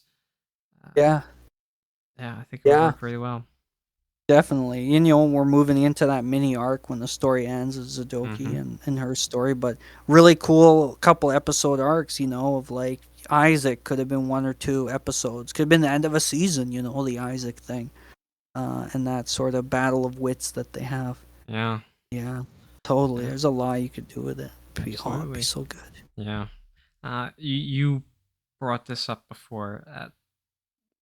I took James saying, "Why does it feel like it's been months just standing here" in episode 9 as a direct reference by Jack to how long he felt like it took to write the episode from posting the previous one. That's how For it came sure. across to me.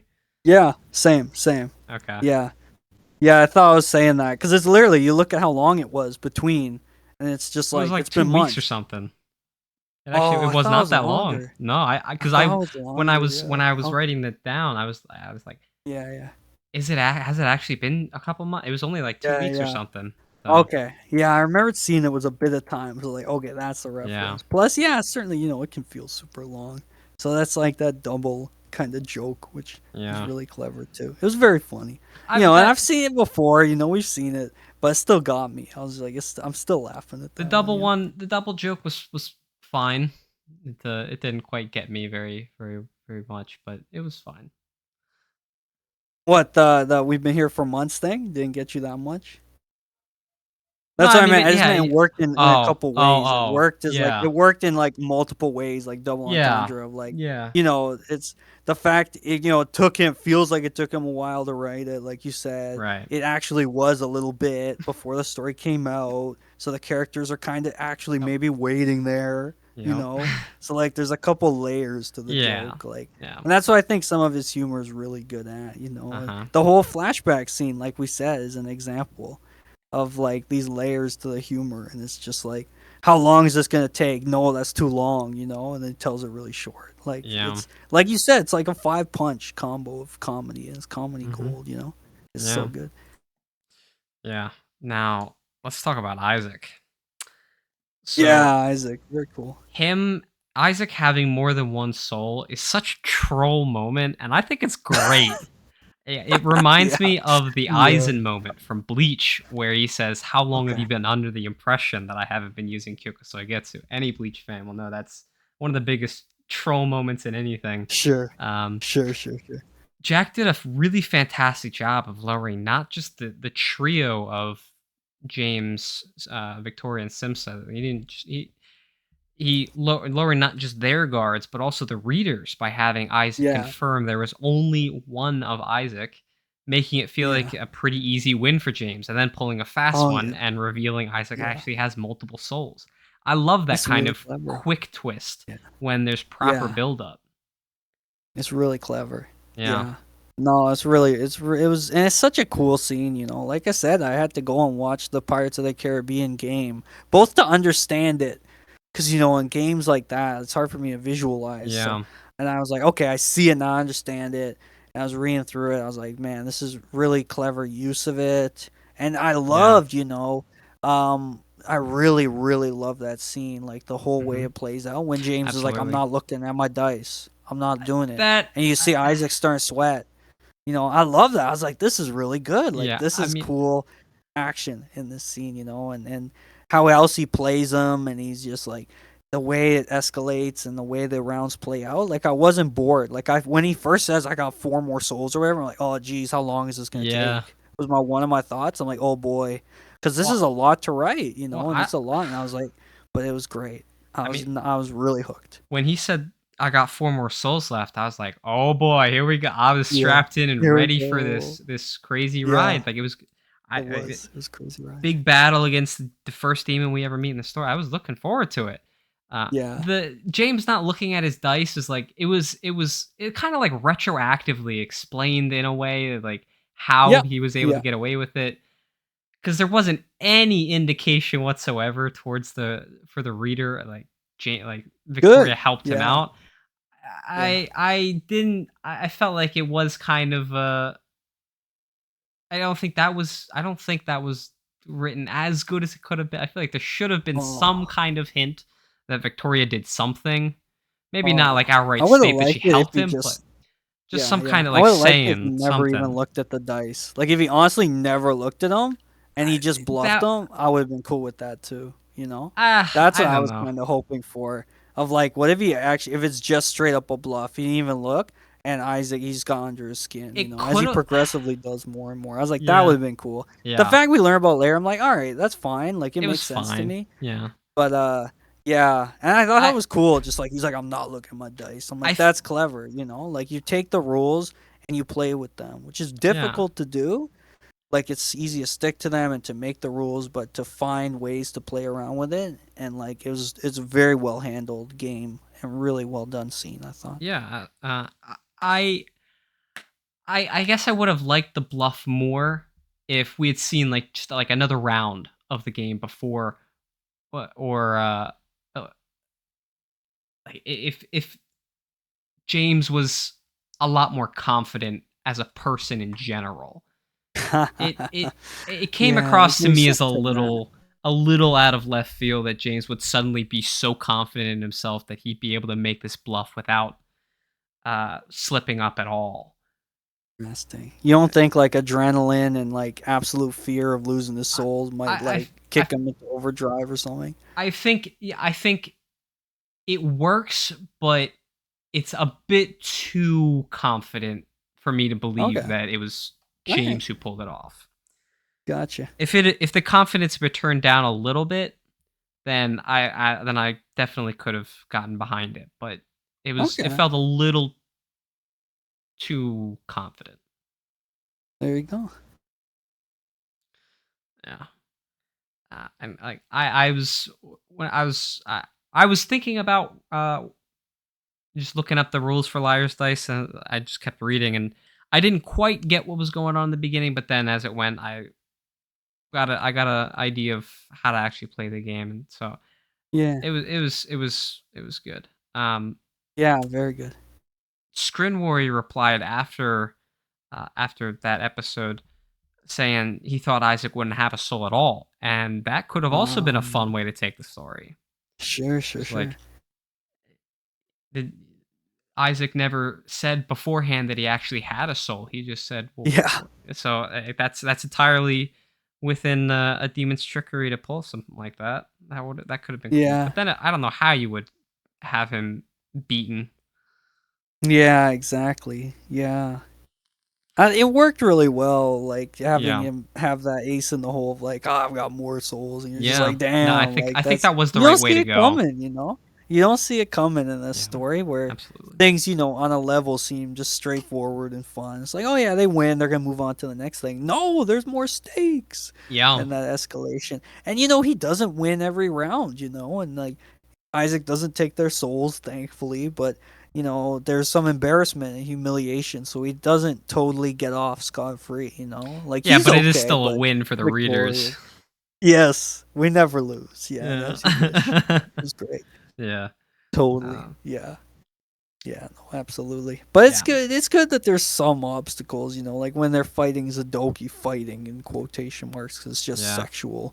Try and make her orgasm. They don't do it right away. They Right. try a couple approaches, like some very creative ways of using the mechanics we've seen, Mhm. including the sisters teaming up and Dark Simsa, you know, and it doesn't work.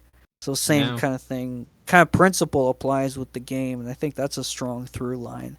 That yeah, like Jack sets up rules or guidelines, whatever you call them, mechanics might be the best word, and then sticks to them pretty yeah. effectively. And I think it's really cool. And then finds those ways to play with them. Like the guy says, I Mhm. got more souls, and then he's like, I'm not gonna look at my dice, and like these cool little things that I think really add a lot that you don't need, but the fact that you have them, I think, adds a lot, makes it really cool scenes. For sure. Yeah, so Isaac wins the first round of Liar's Dice, and then Jack keeps the tension up by having Isaac win the next round instead of James, and that's Mm, so smart to me. The multiple yeah, soul twists sparked the idea that Isaac was more than he appeared, and having him win the second round cements him as a legitimate threat. mm, yeah, The more I yeah, see of Isaac, the more impressed I am with Jack's characterization for him. He's a literal yeah, demon, so he has absolutely yeah, no reason to fear human, and so it's perfectly natural for him to not care if James scores a few more wins. He arrogantly believes he'll yeah, win in the end, no matter what. Some of the yeah, word choices, even for him, are also really creepy and feed into the vibe of a yes, hellish, immoral entity, like describing yeah, Victoria as delectable from his point of view. Like, yeah, what? yeah, yes, yeah. His dialogue is good too, where where he's like spanking Victoria, kind of feeling her up, and he's like, "I actually envy you, boy." When he says that, like he feels like a Yeah. demon. Like I really like his character, Yeah, and but he I mean, feels intimidating. He feels scary. You know, and some of his lines I thought were really good. yeah, I mean, I think the only way that line "I envy you, boy" makes works for me is picturing Isaac as just sort of mocking him as Oh yeah, opposed to for being sure. sincere, because he does Oh yeah, say that like demonic women are perfectly suited for sexual pleasure. So yeah, he's a demon, so he can get kind of whatever he wants. yeah. Oh, absolutely. Yeah, no, you could tell there's always that sarcasm. Like he's just so far above all of them. Yeah, And that comes on how he's playing. And when he starts to feel like he's losing, you see him cracking because it's like it's so foreign to him, this idea that yeah. humans can beat him, and you feel that, and that's why like it's such a stark change in him because it's like how could these humans like be beating me? Like it's unheard of, you know. Hmm. It's just such a crazy idea. Which is probably why, we get some of that world building of like demons have to kind of avenge him now that he's dead. Because like humans can't be killing demons. Like, Yeah. so that world building, that kind of like universe building of the different realms and the consequences for your actions, is, I think, really clever. That's the story does say a couple times that Isaac is dead, but did he actually die? I thought he James just took his soul, took souls, and then those souls disappear. They're Yeah. never brought up again. Where did the I was souls go? wondering about Does the he souls. actually I was die? also wondering that. That's a Or great could he just question. give them back his soul and he can come Yeah. back?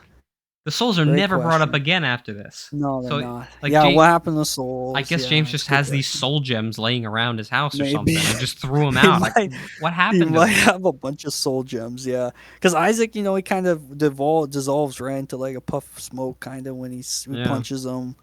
Yeah, what happens? Is he return to the demon plane weaker? Is he like a subservient demon now, or is he totally dead? Is he wiped from existence? I have no idea. Could James Good use question. his souls to power himself?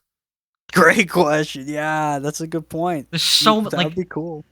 Yeah, Jack that's a good opens up question. Yeah, so many routes to take this yeah, story. It's for insane sure. Yeah, it's how awesome. much room there is for creativity to happen, and it still makes So complete good. natural sense in this universe. Yes.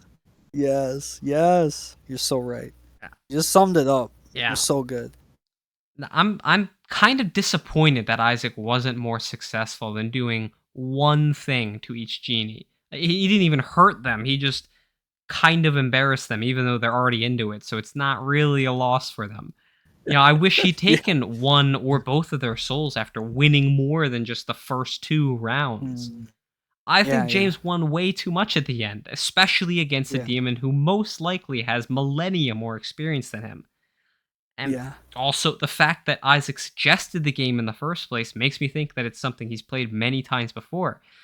I can't really imagine he'd pick something he doesn't really understand and give himself a disadvantage. Yeah. I think he would pick something that he is extremely comfortable with. Yeah. So it's a Yeah. I yeah. thought he might cheat too. I was looking for him to He try should cheating have, somehow. yeah. I'm like, he's a demon. Could he somehow know like what he's got and like how do you beat that? You know. So I was waiting. Like, I'm glad he didn't. Like, because that would have been really hard to overcome. But the fact that they were able to beat them. Certain no, and you're right. Like you certainly could look at the story and be like, I want to see more consequences. I want to see their souls taken, and as dark as it can get. Well, Uh, well, I get that though. I I guess get the that. difference is like I would have wanted to see more short term consequences. Like Sure, sure, sure. I don't need any long term consequence like Simsa or Victoria's forever altered. Like they die because Isaac takes their soul. But Oh like damn, yeah, Isaac wins a match or like another match or two. Like he steals Victoria's soul. He actually legitimately accomplishes something before he's beaten. yeah, yeah. I think there's something to that. Yeah, Yeah. would have been nice to see more Isaac and him really like becoming even more evil in our eyes Yeah, and I more guess of a threat. Yeah, maintaining the sure. level of threat that he initially Yeah, put off, because after the yeah, first 2 yeah. rounds, that threat level is kind of diffused. Uh, I But understand. Yeah, yeah, yeah, yeah. uh, one of the replies to this thread came from this guest user T.Fly, randomly threatening Jack and VVV Vickers. That was hilarious to me seeing it. Yeah, He yeah. That's says he in the foolish. post he said that he owns some old videos and mentions he has a Daily Motion account for absolutely no reason since he never says anything else that relates to that account. And then he threatens to Yeah, delete his copies of the videos and gives an ultimatum to those two writers. I'm sure this yeah, guy thought he had a lot of power, but it just comes for sure. across to me as a hilarious joke. It's so Honest, stupid. Yeah. honestly, part of the fun in reading stories on Lucky Fetish is seeing how people reply it, and you get gems like that. Yeah. Yeah, it's certainly something. And he's Yeah, not the first person to try stuff like that. It's yeah, not uncommon, especially in the wedgiegirls.com days, for yeah, writers or even on, Wedgie Haven, for writers to be like, oh, if I get this many views, I'll continue my story, or if I get this many faves, and I've always hated that, that kind of threatening, where it's like, if yeah, you want to write something, just do it, or like, yeah, don't try and threaten them and say I'm gonna delete some yeah. content that you 100% don't have You to try don't and own get the done. And rights to. you saw Awesome's Poner, yeah, break him apart where he lays Yeah. out like a 3 point argument of how stupid and foolish this guy's argument is, and he's like, why are you threatening? You know all rights, like what the hell are you doing? And it was awesome to see someone step up like that. Awesome's Poner, is one of a gem of the community, obviously. But Yeah, yeah, to see stuff like that, I mean, it speaks partly to just the popularity of the story and how good it is. But yeah. 100%, that's not the way to get the story No, continued. I no. obviously had better luck interviewing Jack, and Mm-hmm. years later.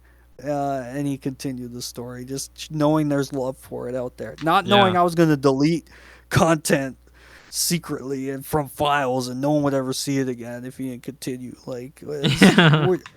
Like one of the things I that. love about the community is how supportive it is and how, Yeah. we can really care for each other.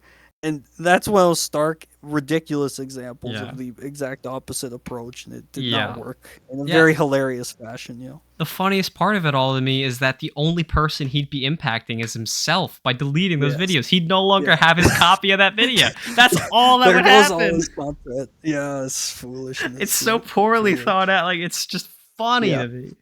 Yeah, it Uh, is. It's but so it dumb. also does speak to the entitlement that some Yeah. consumers feel, Yeah. which is kind of a sad reality of people. But like Yeah. the vast Yeah. majority of everyone else in the community is very instantly able to point out, well, here's why you're wrong. And at the Yeah. very least, Yeah. this guy Yeah. did change his tune. Like he outwardly Yes. apologized, and Yeah. he repented for his mistake. So at least Yeah. there's that. Yeah, and that can be hard to do. Yes. That can be hard to Yeah, do. that's So one of the I'm hardest glad that things there was that change. It really is. It really is. Yeah. to admit But when you're certainly, wrong. just a quick tangent on entitlement. I feel like that's where a lot of the issues in the community come from. The Yeah. obvious, you know, people spamming female creators, until they have to shut down their account and disappear, just constantly spamming them for requests or Yeah. whatever. Because they feel entitled to it, or they can't control that sort of horniness. So, yeah, I feel like it's certainly an issue that, again, one of those things we're just gonna have to address as it comes up, Yeah. And yeah, and this was a very funny blueprint for how to deal with if something extreme, like someone's threatening to delete content, Yeah. continue a story. She Yeah. comes up. I've never had that happen to me. Yeah. I'm kind of happy because I It's probably would have yeah. been not as diplomatic Yeah. as everyone in this thread was about it. Yeah, it was just the most empty threat possible. Yeah. It's like hilarious. I guess it's not Yeah. even a double-edged sword. It's just a single-edged No. sword facing the person making the threat. Yeah. Just he's just stabbing himself for Yeah. the story. That's it. Yeah. um, but yeah, I mean this entitlement that some people feel is it's like this idea that if someone posts something related to wedgies, then it's either like that person is into them and so they must post more, or like because Yeah. that creator has posted like a picture or something, Yeah. they're obligated to keep going, Yes. which is just Yeah. That's exactly ridiculous. right. Yeah, it is. It absolutely is. Yeah, it's such a dangerous and kind of toxic way of thinking, but Um, not uncommon, unfortunately, among especially, younger wedgie fetishists who are, way hornier and kind of just driven by that. yep. So it's just like, oh, they posted a picture. That must mean I'm free to harass them for more and more and more content, like Yeah, without because end. It's like that's it's not at all what that means. I think a It lot of it really comes isn't. down to the veil of anonymity that comes with being Yeah, on the internet allows people to just view content as opposed to also seeing the person behind that content. So yeah. they're not thinking of the other person, they're just thinking of themselves. Yeah, I think that's a big part of it for sure. I think that makes it way easier, definitely. Yeah. Now, I had another slight disappointment uh, during the whole Zadoki battle, uh, Yeah. in that she was dealt with in essentially the same way as Isaac, where Mm, Isaac initially came across as pretty threatening and then was easily taken down. It happens with yeah. Zadoki as well, though it does make more sense to me that she'd be taken down easier than Isaac because of the wedgie touch, which Yeah. realistically should have been brought up as soon as Zadoki laid out the terms of the contract rather than after plentiful fan service. Because like as soon as Zadoki started laying out the terms of that contract, I was like, okay, wedgie touch, use it, and it's done. Yeah. Like Yeah. I had the I don't same thought. Yeah, I yeah. don't know why Yeah. James took forever to think of it. Beyond he was Cuz I guess cuz I guess it instantly could there's be the wedgies. I guess it could 'Cause- be like he was just shocked at first by seeing these two hot genies immediately leap on this yes. sexy demon. But once that Oh yeah. initial shock wears off, there is time where James is actively thinking about what he should do and Yeah. consulting with the both of them. Yes. I feel it doesn't really make any sense why it wasn't brought up then, at least. Yeah. No, that's fair. And I mentioned the same thing kind of Yeah. earlier of like, yeah, I'm cool. I'm totally fine with the initial just not thinking about it because he's instantly super turned on, and he's turned on later on when Dark Simsa tries it too. But no, I mean it's fair to be like, he could have used that wedgie touch earlier. I mean, my only thought is I guess he was just so focused, or like, it's one of those things I guess you forget maybe with everything else going on. He's Yeah. just like forgets he has this power with everything else happening, and until he remembers it, which is maybe. But no, Maybe. it works certainly from a story element. It Maybe if you're looking for a way to explain it, maybe something would have to happen where he can't use the touch at first, I or mean, I mean, there is a little bit of that where he's kind of reluctant to get near her or touch her, and he is kind of scared to get near her when he does go to use it. But yeah, I suppose you could have set that up a bit more, yeah, maybe. So he's like, that's why they don't use it right away, or maybe he tries to and it somehow backfires or yeah. something, It it and so they gotta use it later. I don't know, maybe something like it that. But does yeah, it does work, but it is a lot less effective than it could be. That's all. I understand. Yeah, yeah, yeah, I understand. Like I feel like Zudoki and Isaac should have swapped where their battles happened in the story because Isaac feels like a step up from Um, Zudoki. Like Sudoku Yeah. feels like just a natural extension of everything they've already experienced. Just add in a demon. That's all, because everything else has been Yeah. like sexual experiences and crazy encounters. So that is right Yeah. in line with the story. And then Isaac is a lot different because James is the Yes. only male character until Isaac comes in. So there's a whole Yeah. new dynamic. There's like you're doing the rules and of the game are a lot different than anything they've like Yes. they're actually playing a game as opposed to That's just getting true. off. Like there's a Yes. lot that like this it would I feel like it would have been a much better progression of events to have Sudoku and then Isaac. Yeah, I think there's something to that for sure. I mean, it becomes certainly it's not just about wedgies for, a Yeah. rare instance. And that's not the way to solve the problem. Whereas with Sudoku it is, and it's literally that's their one goal is just wedgies with her. And that's the only thing they try, really, with her. But with Isaac, it's not even a core part of how he humiliates them. Really, it comes up a bit, but he's doing other stuff to him too. Yeah. And Wedgie's become somewhat of an afterthought in that Which is whole scene, nice. which I is like probably that. yeah, change of pace. Yeah, I do like that cuz it's nice that like I do love all like wedgies all the time, but it is also nice to have a diverse cast of kinks, if you will.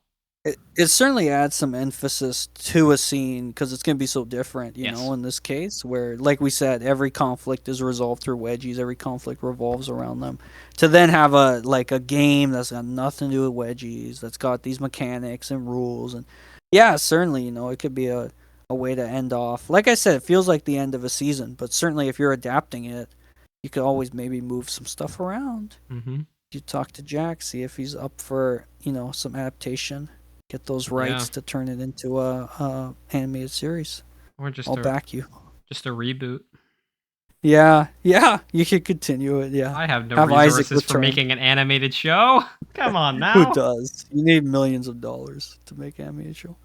Or you just Literally need a millions. lot of time and the know-how because like I've been following this guy on YouTube for a while now, and he does animation by himself. Like he's made a whole movie and he's working on a second one at the Yeah, moment, but it yeah. takes a long time and Oh yeah, I don't know how to do any of that. So yeah. No, it takes a long time, yeah. Now like I I've half a flown year.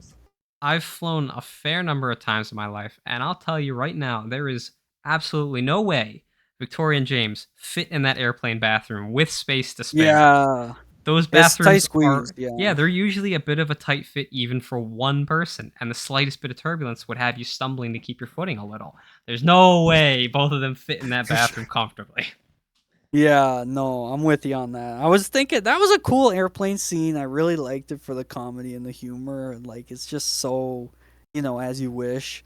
And having the woman come up and his joke after of like double your dosage or whatever, I thought was funny. Um, but I yeah, and, honestly still don't there's quite that understand that. I'll be honest. Like, double your dosage on what? What? like the person's probably hearing voices or something is what he's joking at. He's saying you're Okay, hearing so it's voices, so you gotta take more medication. Is okay, what his joke all is. right. That's So fine. that's what that I joke is. guess it's But fine. yeah, yeah. There's Uh, something. What else? Oh yeah, yeah, yeah. But just like that thing where there's the creepy dude who's like the mail order brides or whatever, and I hadn't thought of this until after, but it kind of has that parallel to Isaac, who's like, the demon women will do whatever you want, and it's kind of like there's something maybe if you want to again go deep and analyze like something about the relationship other characters have compared to what James has with Victoria, which feels a bit more wholesome. Certainly she is kind of his slave master servant. in a way that's kind of servant-y but also She is kind a of servant. willing.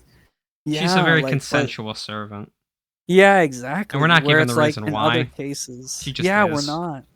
She just is. So in other cases, we see there's way worse I kinds mean, of servitude, which is I kind of remember interesting. But I remember that that part where it's I thought I read it as James being the one to say that as like to get people to stop oh, I staring think at you're him. right.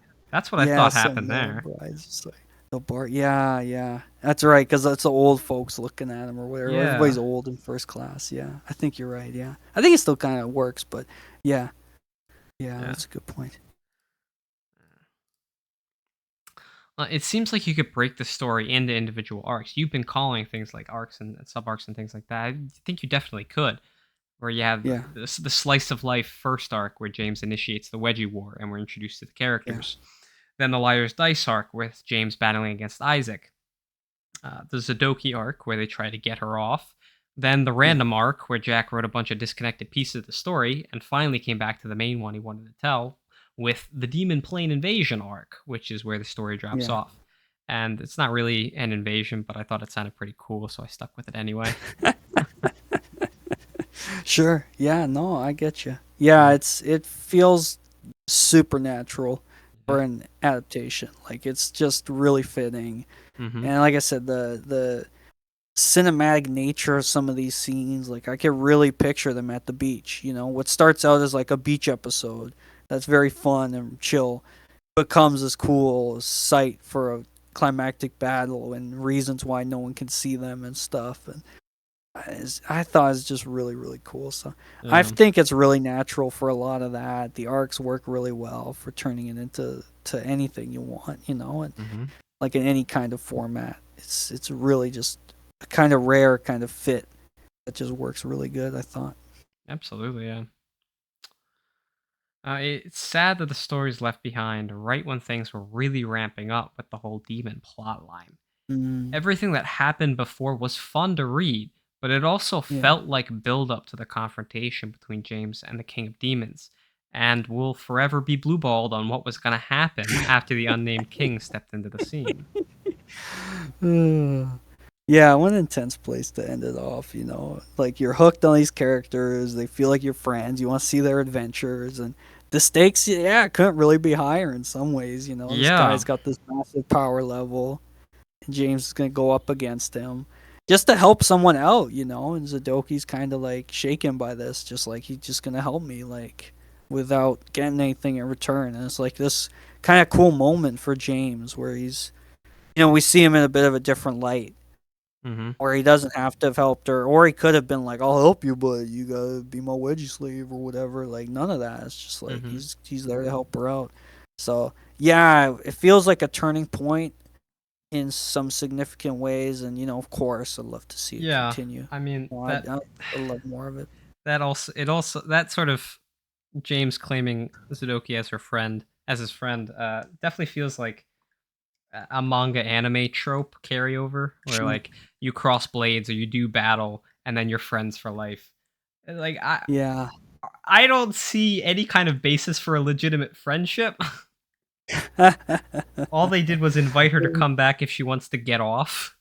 That's Yeah. basically all that I don't know where this friendship came from. I don't. Yeah. I thought that was great too. That invite to come back or whatever. You know. Yeah, I always like seeing Victoria all jealous too whenever someone's hitting on James and stuff. It's very Yeah. fun. Although I wish Very we could have funny. seen why she's so interested in him. Yeah, She that's the just thing. is. Like, there's always that question of like, is it Why? because of the wish or like, what's the deal? Yeah, Yeah. it's just So that I'm very good. curious about that. Yeah, is he just that good of a guy? You know? Yeah, I'm curious about that for sure. Yeah. So, despite As You Wish being an unfinished story, if you look at the cliffhanger and keep in mind everything we've learned about the universe so far, this was the easiest unfinished story of anything we've discussed for me to come up with ideas for. And I believe it is it's the oldest story we talked about of any. Um, I Yeah, think there are a few ways up this story there. could have gone, but I'm curious what ideas you had. Yeah, we talked a little bit about the ending. I feel like you know I would go with the Aladdin wish of setting her free. Hmm. That was my first thought when I'm thinking ahead, as you always do when it's three wishes and you're like, what's the third going to be? It's like, going to set her free.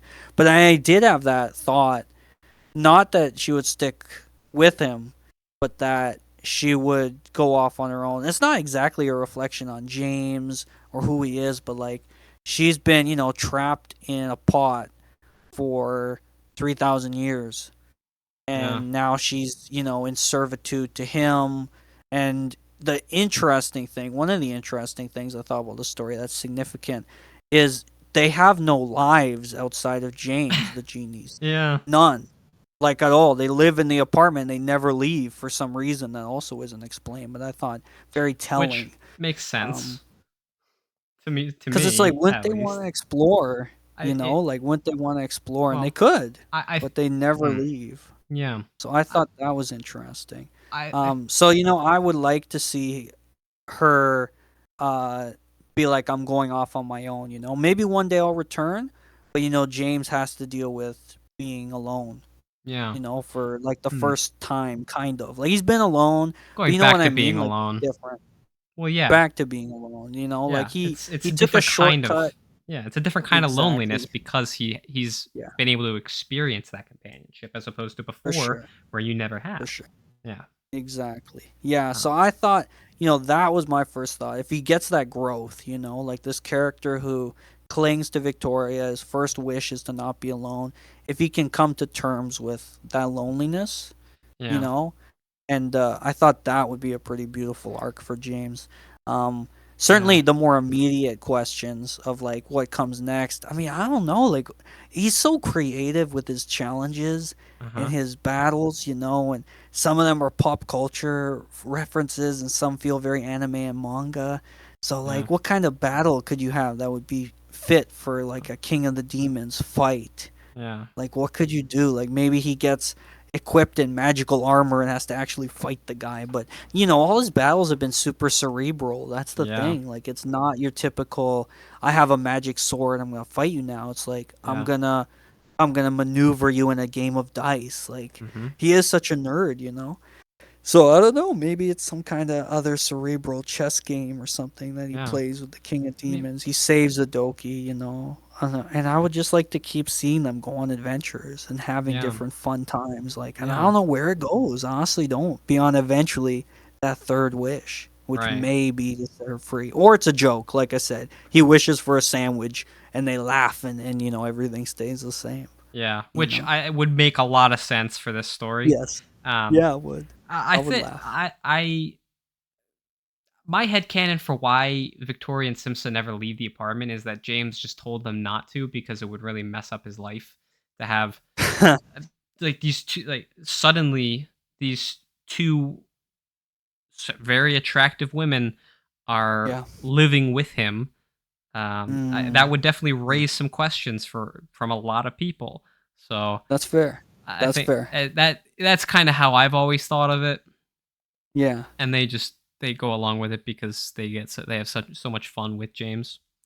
Yeah. But That's fair. we That's do fair. see a number of times where they're like they do kind of have to vent their frustration at being stuck inside all day. So we Yeah. it kind of made like it's like the part where Simsa is teasing Victoria about cleaning like that. It kind of Yes. it comes across to me as like That was them so venting good. their frustrations about being stuck inside all day, Yes. but Yes. I love that scene. they're infinitely magically powerful genies. Why would they do something they don't want to do unless they were ordered to or convinced to by their master, who the person that they really care Yeah. about? That make That that tracks. That yeah. sounds legit. I buy it. Yeah. Yeah. No, that makes sense. I hadn't thought of it. Yeah. That makes sense to me. Yeah, I actually did not think about like the true ending of the story, but rather just like the ending of this arc. Yeah. But I really like your idea, but I feel like Oh, it yeah. could work both ways if you have it as James' last wish is him wishing for Victoria to be free of his first, and Yeah. her still wanting to stay with him, but he pushes her to explore the world because Damn. Yeah. he That's good. and then after however much time passes, she comes back to him because she like Yeah. at the end of the day, she wants to be with him. That would be, I Yeah. think, the I most love that. beautiful arc for both Yeah. I like it. characters to I have. like it. Yeah. Yeah. I like it. I like it. Yeah. Yeah. 'Cause Write that story. Go she write might have that. Go been write that ending right now. Go write it. Victoria might have become his servant through magical means and possibly against her will in the beginning. I guess we'll never know Yeah. unless we can find a copy of the original As You Wish. Yeah, Um, like, was she reluctant? Yeah. but through their adventures and spending all this time with James and Simpson, she realizes like she actually this is what she wants in life, Yeah. and she feels fulfilled there. So that feel that, and then she comes back as an equal as opposed to a servant. Yeah, love it. Yeah, Absolutely love it. yeah. Absolutely love it. That's Love it. just me spitballing off of your idea. Like that, I thought it was really nice. That's Um, great. No, that's beautiful. That's great, my friend. I think that's a way to make both of us happy with the ending. Kind of I combining. like it. I would love it. Yeah, Yeah, something like that. A yeah. Because little I feel little like growth I for James. I Sorry, do I'm a sap. yeah, Love it. I do like that. I do like your idea of having James have to be alone for a while, but I don't Yeah, think it would quite make sense in the context of the story to have him be alone forever after the end of the story. I feel like sure. it should have some kind of reunion between him and Victoria. I like that. Yeah, I like it. You know me. I'm a romantic. I'm a Yeah, sap, so I'm yeah, all for yeah, yes, some love, yeah, some return of love for sure. yes. Uh, so my first theory, and all these ideas just revolve around how the battle against the King of Demons would play out. My first one is a little anticlimactic, but I think it would fit into the way everything else is played out, and that this demon king would actually be the king of demons. Although it could be interesting if he wasn't actually the king of demons and they were just putting it up as he was. And then James beats him in some kind of game, thereby ending the threat of any future demon attacks. Although one question I Mm, have on this is whether that king would be going into the battle arrogant like Isaac and Zadoki, or if he's keeping his yeah, wits about him and not underestimating his opponent. And I think the yeah, fight would play out very differently depending on that answer. sure. Yeah, Like that could that's be a the good time. question. This could be the battle that where James is actually tested, and like, there's a truly threatening villain comes to pass. So, like all like end to end, all the way throughout the battle, the villain feels threatening. Yeah, That would be nice. I like it. I Um, like it. Yeah, I think that's cool. a second idea that I had was to have the king force James to go through a series of trials to prove his worth as Yeah. Zadoki's supposed uh, suitor, and so we'd be able to Yes. see a lot more of the denizens of the realm, possibly setting up rivalries that could be followed up on later down the line. And I think it would all Mm, end up yeah. in James going up against the Demon King, and then my first idea comes back into play, albeit with a lot more context and room for characterization for this unnamed king, so he can be a much more developed villain than either Isaac or Zadoki. Because, I mean, let's Yeah. face it, while the two of them are very enjoyable villains, the only characterization we get for them is while in battle, and then they're gone away with, and nothing. There's not really much of a lasting impact either of them have. Although I guess Yeah. Sadoki does kind of Yeah. drive the next events of the plot, so she does. I guess she does have a more of a lasting impact, but um, Yeah, she gets a little arc, but I know yeah, exactly what you mean. I think that's incredibly insightful and really, really cool. yeah, Because, yeah, what if, we see the Demon King in some capacity and he does return, Because unlike Zadoki, who's now their friend, and like you noted, that was a quick turn to hmm friendship.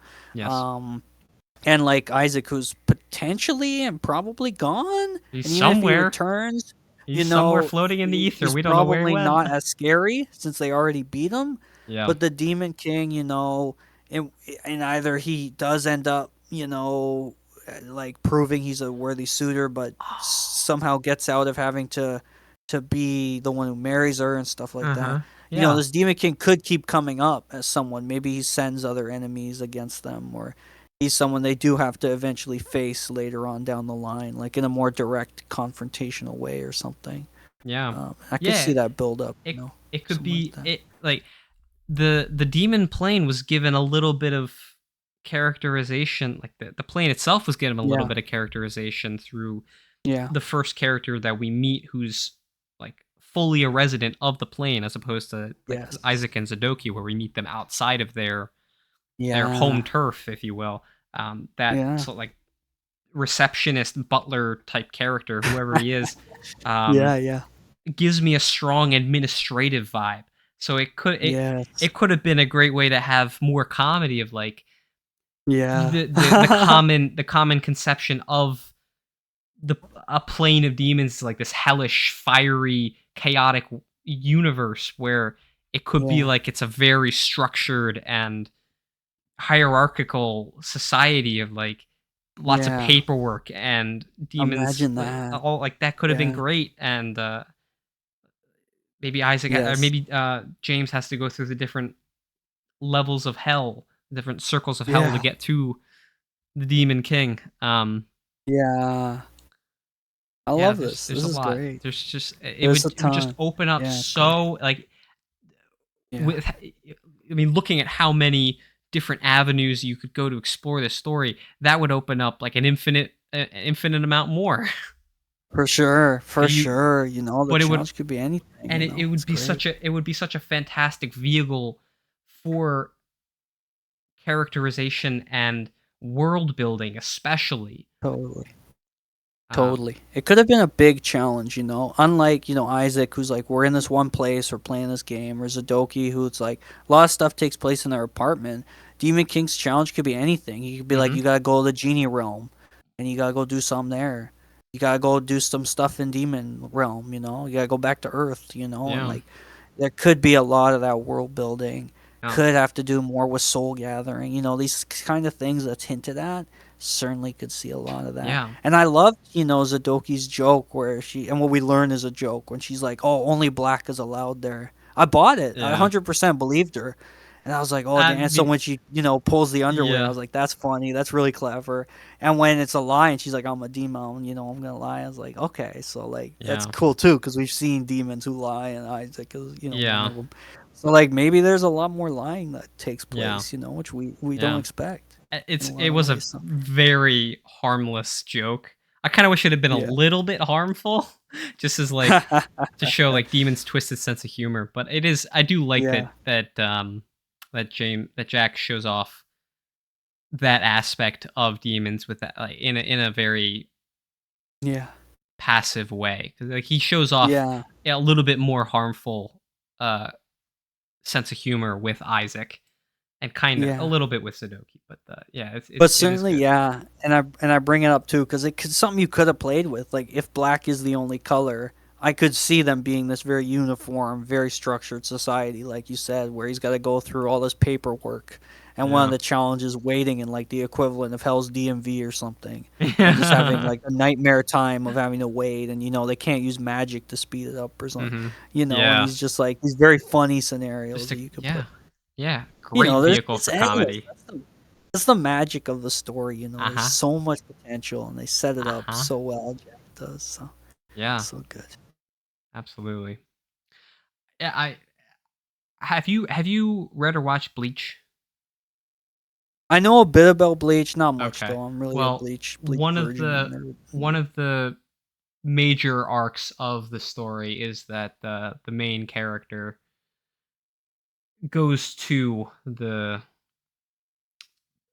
realm of the Shinigami, and he ends up having an extremely profound effect on the Soul Society. So like, Okay, okay. he changes how this institution that's been around for 2,000 years, a thousand. I can't remember exactly what the actual number, 1,000 years or whatever. Sure, sure. Um, Okay.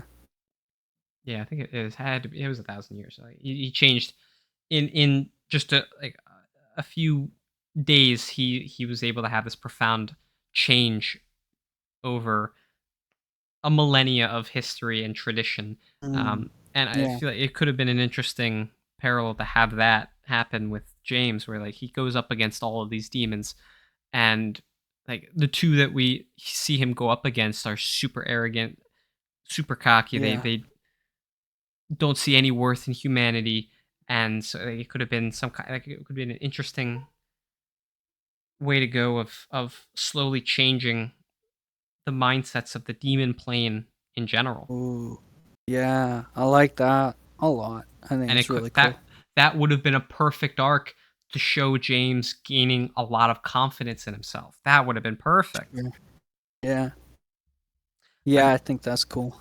Regardless of what happens or what was gonna happen, I don't think there can be any doubt that James was gonna go up against the Demon King. And Yeah.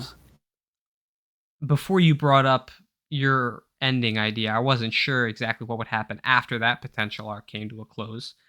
Um, Yeah. you mention it like they could have gone to the genie plane as like the next arc, Yep. because Victoria or Simsa is called back by their parents or something like that. But that probably Yeah. would have been a little too similar to the previous one. Oh, I Maybe understand. Yeah, yeah, yeah. because Yeah. Zudoki is being called back by her father, which would have been the Yeah. same thing. So maybe they Sure, were sure.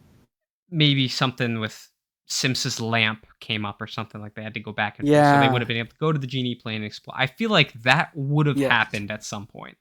Yeah, that and Dark Simpson origin story. Like, what's the I deal don't know there? if that maybe that would have Would happened have been cool. if it was going to happen. It probably would have come up when they went to the genie plane. But I think it Yeah, is. yeah.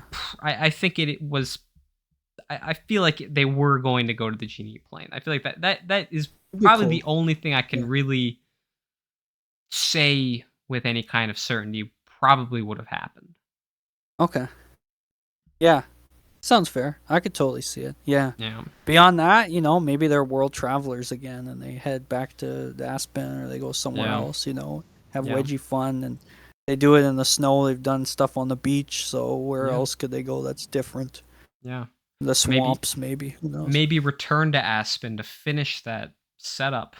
Maybe that's where they'll go. Yeah, yeah, you never Um, know. Yeah, like yeah. So it could be explained as like they're doing time travel just to go could back be. and just to Yeah. re-explore what happened there. I don't maybe I don't Yes. know. Yes. Um, I'm all for it. Yeah. I I the like it. I nature of like this where your head's at. the nature of this story means that like it's pretty impossible to pinpoint exactly what would have actually happened because just wild things happen that I don't think Yeah. anybody was expecting at the time. So it's pretty difficult to say what would have actually happened, but there's so much potential as we've discussed that like Yeah. Yeah. it's feel like at because of how much potential there is, that's a big part of the enjoyment of the story of just wondering where it could go. Yeah. Absolutely. Yeah. And you get that from the very beginnings of the story Yeah. of like there's a part of me that's just like this story could go anywhere, and I'm along for the ride. And Mhm. as you so eloquently said earlier, you're never questioning like, oh, now there's demons. You're never like, what? This story's got demons in it, and that's happened in Wedgie stories where crazy stuff's happened, and I'm kind of thrown where I'm like, Mhm. that's happening. This is not the story I started reading. Yeah. But as you wish, since it's grounded in the fact there's genies and the wedgies are so It's much fun and they're just everywhere. Like you're just there for it. So they could go anywhere. They could do anything and it's it me reading about my friends and their crazy adventures, and I think that's a rare kind of special kind of thing in a story. yeah, absolutely. It is where so many stories are ground in super realism, psychological realism, grittiness, dark, whatever. Yeah, As You Wish is ground in fantasy. yeah, And so we have that expectation that things will go crazy. for sure. Yeah. It's Yeah, grounded fantasy. absolutely. Yeah. So, uh it's been a while, but the it's time to do the Witch Earth segment. And Hey, here so we go. when discussing realism in stories, I have a question that I like to pose. Out of the four subgenres of realism that I'm about to describe, which do you believe As You Wish falls under? I think the answer is immediately obvious, but I'll go through it anyway. Realistic Earth, where Earth is normal as we live it every day. Alternate Earth, where Earth has changed to some degree, mainly focusing on wedgies. Idealistic Earth, where Earth has changed to fit the desires of the wedgie community or some aspect of it, depending on the writer. Or Fantastical Earth, where Earth has changed to be unrecognizable, like Lord of the Rings and Dungeons and Dragons. I Yeah. think there's What do only you one think? answer. I think there's Is only one, but well, I know we're both gonna say realistic because it's the most Oh, realistic absolutely, yeah. story Oh, ever. 100%, yeah. Absolutely, no doubt. No, Yeah, no, I mean it's this is like the best fantastical. idealistic. This is Isn't it fantastical. like I? Yeah, I think it's it is, and fantastical. it's idealistic, but it's fantastical because there is so much fantasy, and I feel like Yeah. there's overlap between those categories in some ways, in the best possible way in this case, Yeah, because like the world is changed, but it feels real in the ways that matter, but obviously there is so much fantasy, yeah, and like, and if that's what it is, like, if there's fantasy it's fantastical, then certainly like yeah, that's and it's like a pure example of that for sure. and so I have a sort of more nuanced understanding of the split between idealistic and fantastical, more than I've actually described before because I just thought of like a further class like how I classify them. I Yeah, yeah, see idealistic Earth as like it's an ideal of what could be, and yeah. fantastical is things that could never be brought into reality. So things Gotcha, like gotcha, gotcha. wedgie Okay. touch, yeah, Yeah, it's an idea. It would be amazing to have that, but it will never exist, and so sure. it's absolute fantasy. Okay. Yeah, Genies, demons. Yeah, I mean, yeah, you have Earth and a college and other normal people, but because of these absolutely fantastical would never exist aspects of the story, it's that is what is driving me to fantastical. yeah. I like it. Like I said, it's certainly, there's something so fantastical about it in every sense of the word, not just fantasy, but the Yeah. obvious idea that it's just a fantastic story. But Yeah. That's I mean, very true, very it true. is really fun, and it's just so wild and wacky and out there without being foolish. Like I said, I don't like the stories where it's like the underwear went over their head 4 times, or there's Yes. 8 atomics, 18 hangings, and 14 pairs of underwear. They just put that in lines like bullet points Yep. almost, and you're like, what Yeah, the it's hell like am you're I hitting a reading? checklist You of Exactly. Exactly. And there's terrible. people who've done that, and Absolutely, I yeah. don't like it. I don't like it. So here, there's stuff that's crazy you never see, but it's such a fun time. It's such a cool Yeah. anime manga, animated series kind of approach, and it's just a wild fun ride that I absolutely love. I adore it to this day, and rereading it was such a thrill. Like I keep saying it, and your listeners are gonna get tired of hearing me say it, but it was like seeing old friends again. Yeah. That's very special. Yeah, absolutely. Um yeah, it's what was it?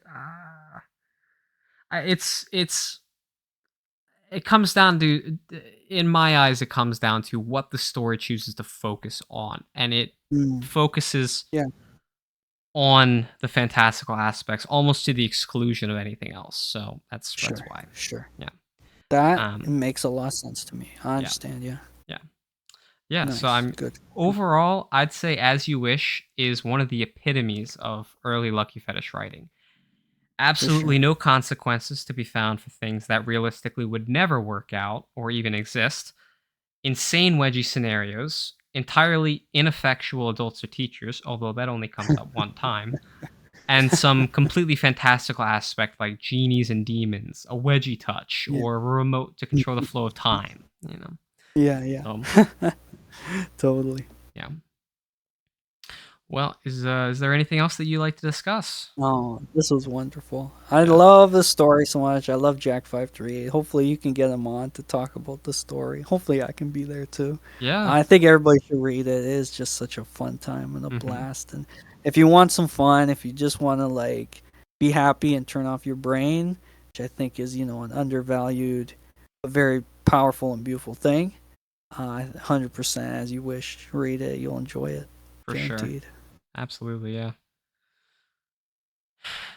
Yeah, it's just a good time.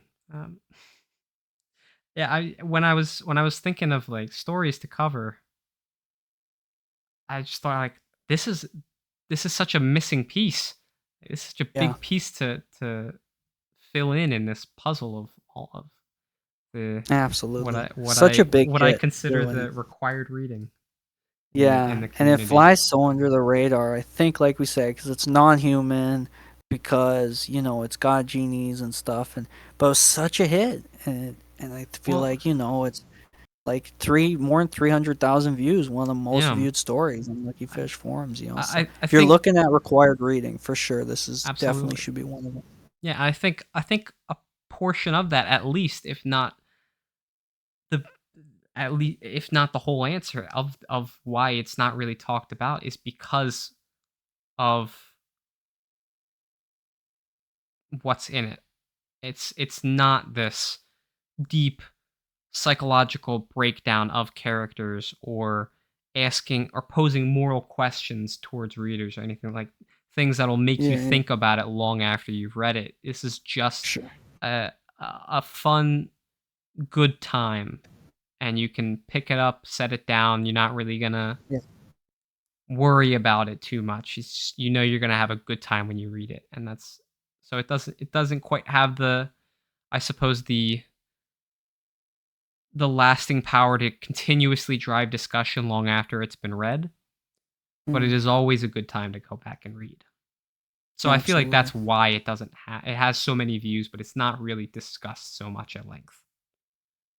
Yeah, yeah. I feel like there's something to that for Yeah. sure. Yeah. But now it has been for over 2 hours. So Yes. Yeah, there's the another big best. one in the books.